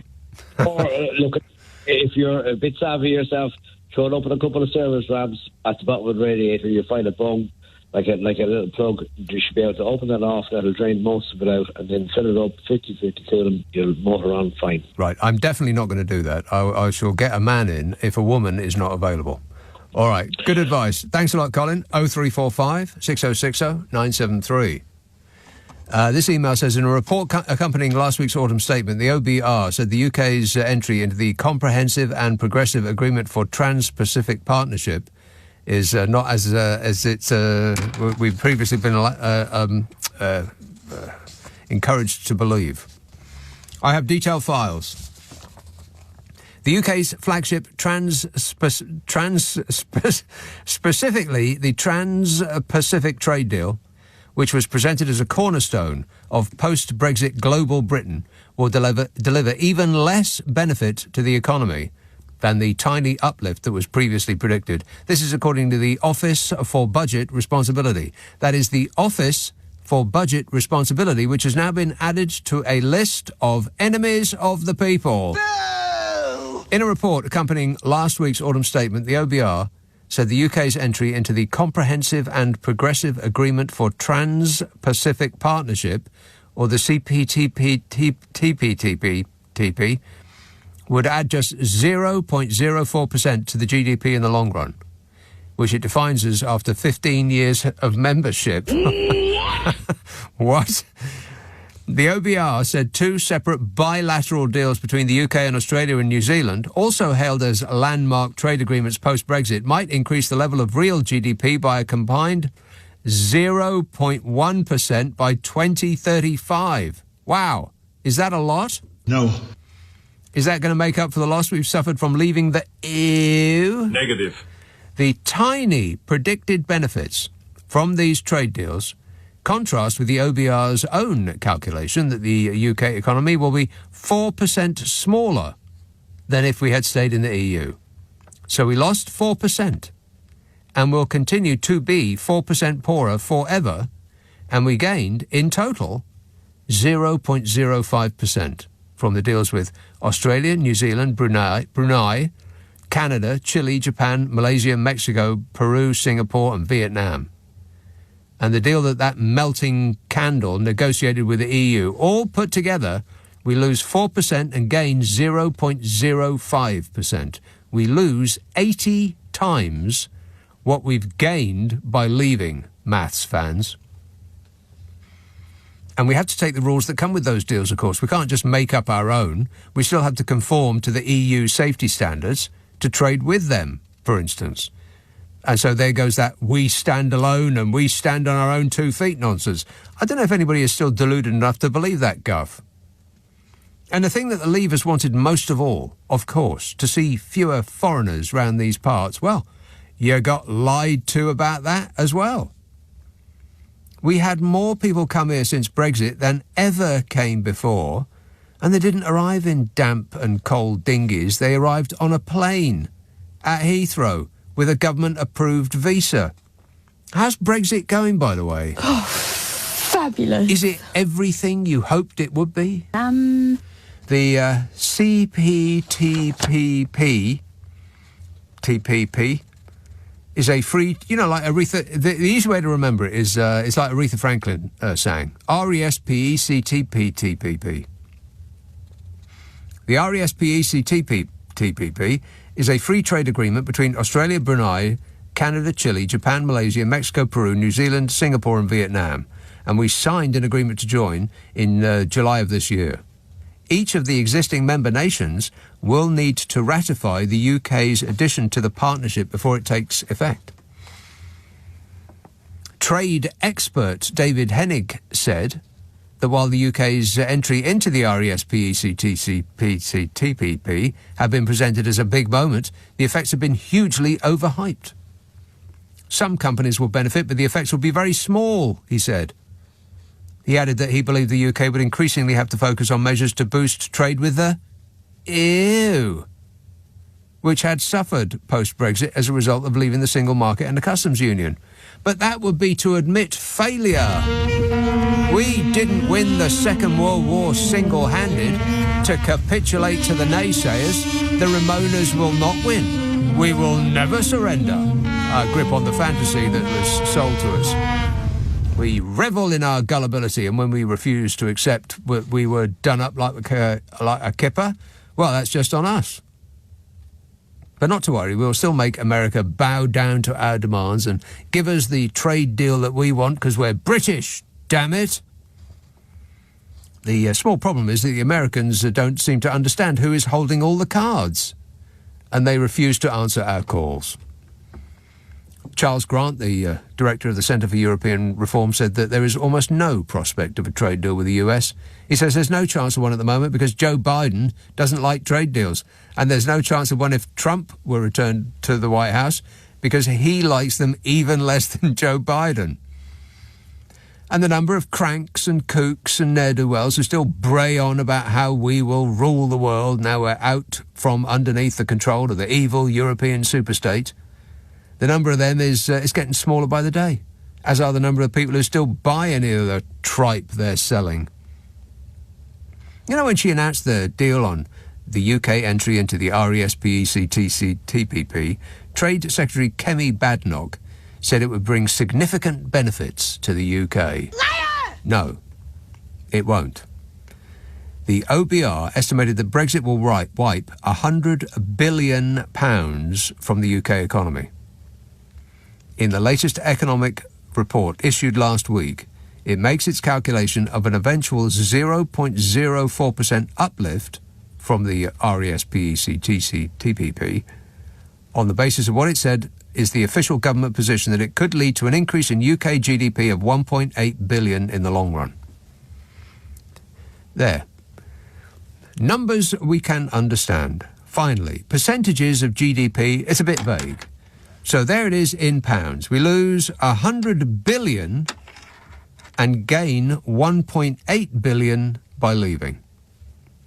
I'll make it even easier. Take off all the zeros and it becomes even more stark. What's happened is that you've given a con artist £100 and he's given you £1.80 back and told you that you're up on the deal because freedom.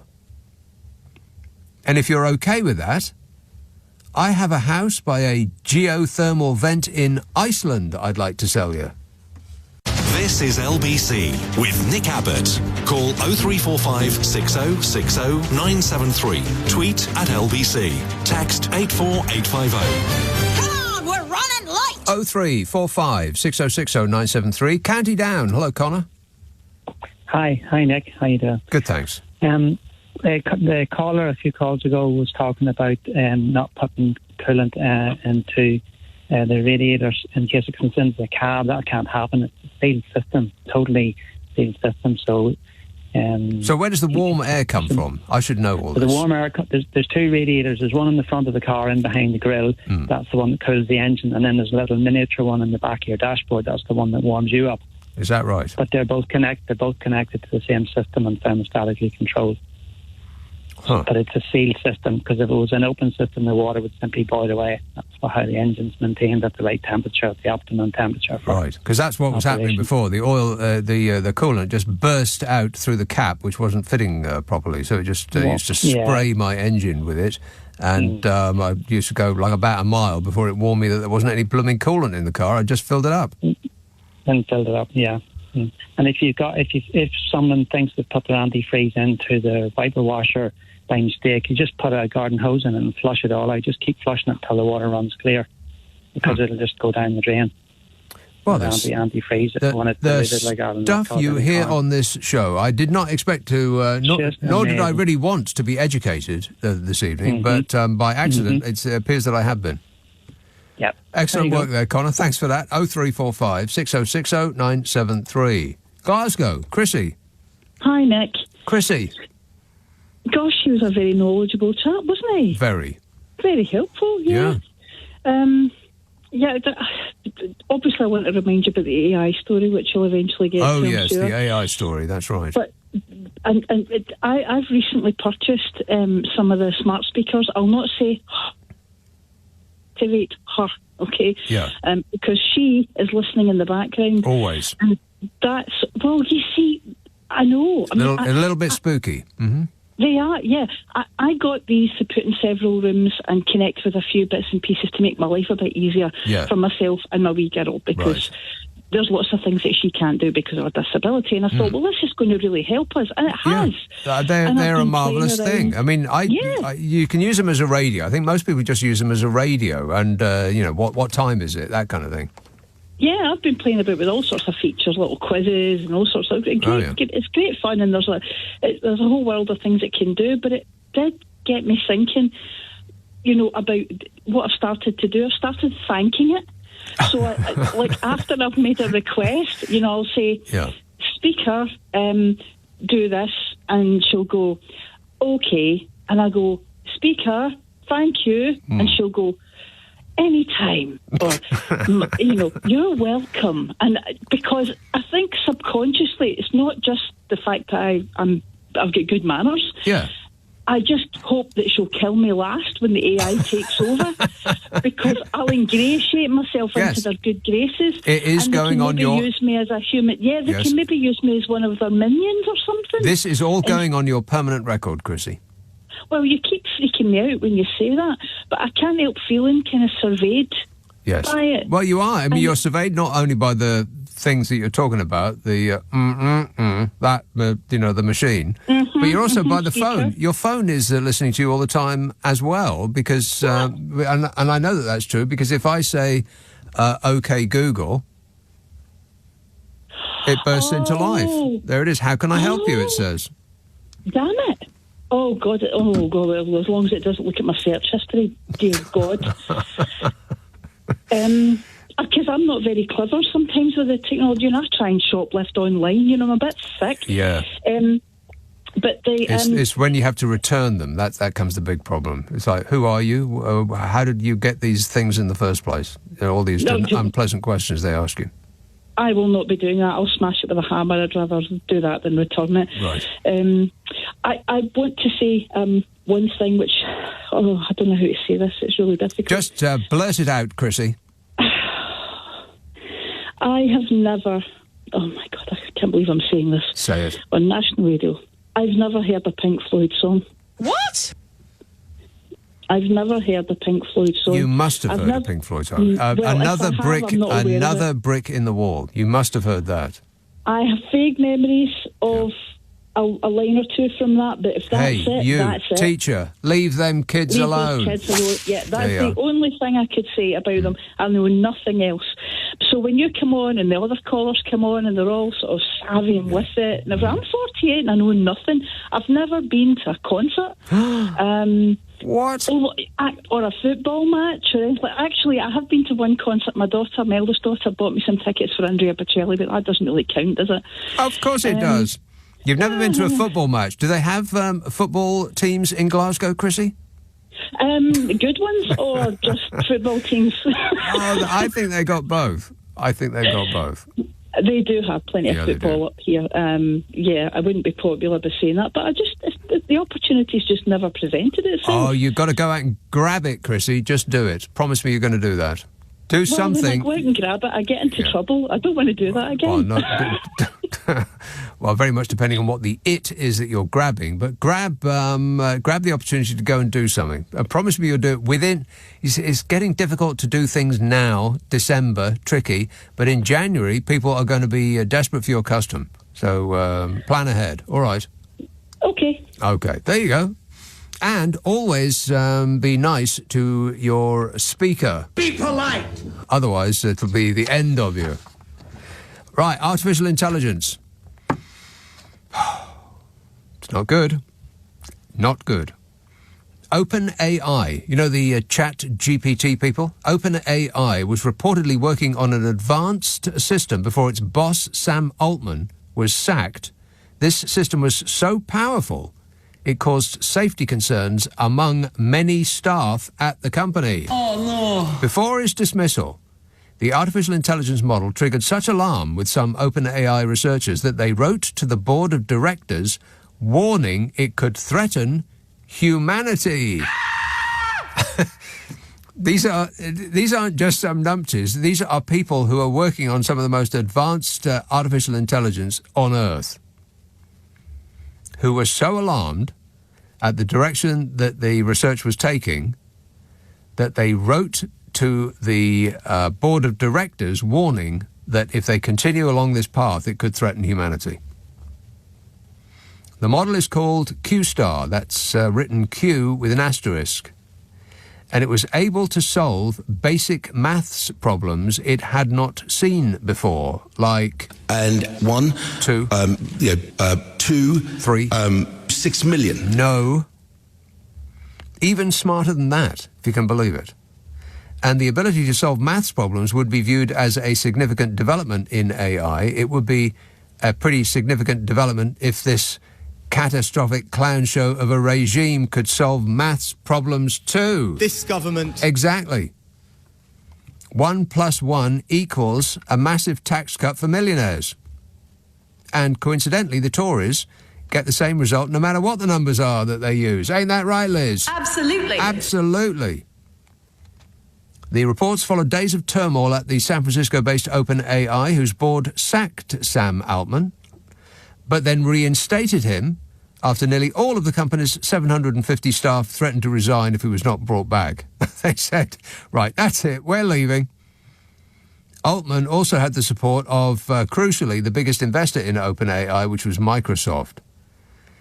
Maybe they should get a robot to run the place. You know, at least one with one of those, when you get terminated, you stay terminated. Affirmative. Many experts are concerned that companies such as AI are moving too fast towards developing artificial intelligence, the term for a system that can perform a wide variety of tasks at human or above human levels of intelligence, which could, in theory, evade human control and get to the point where it can't be reasoned with, it doesn't feel pity or remorse or fear, and it absolutely will not stop ever until you are dead. Correct. Speaking on Thursday last week, the day before his surprise sacking, Altman indicated that the company behind ChatGPT had made another breakthrough. He said, 4 times now in the history of OpenAI, the most recent time was in just the last couple of weeks, I've gotten to be in the room when we sort of push the veil of ignorance back and the frontier of discovery forward. And getting to do that is the professional honour of a lifetime. That's what he said. A lifetime that will cruelly be cut short when Skynet becomes self-aware. So they're freaking out because a computer can do maths. I feel like I'm missing something.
I thought that's what they were supposed to do. I mean, I've got a calculator in my drawer that can do maths, and it's powered by the sun. How can I get it to kill people? Because I'm making a list and I'm checking it twice. Answers on a postcard to the following address. To the following address. To the following address. To the following address. To the following address. To the following address. To the following address. To the following address. To the following address. To the following address. To the following address. To the following address. To the following address. To the following address. To the following address.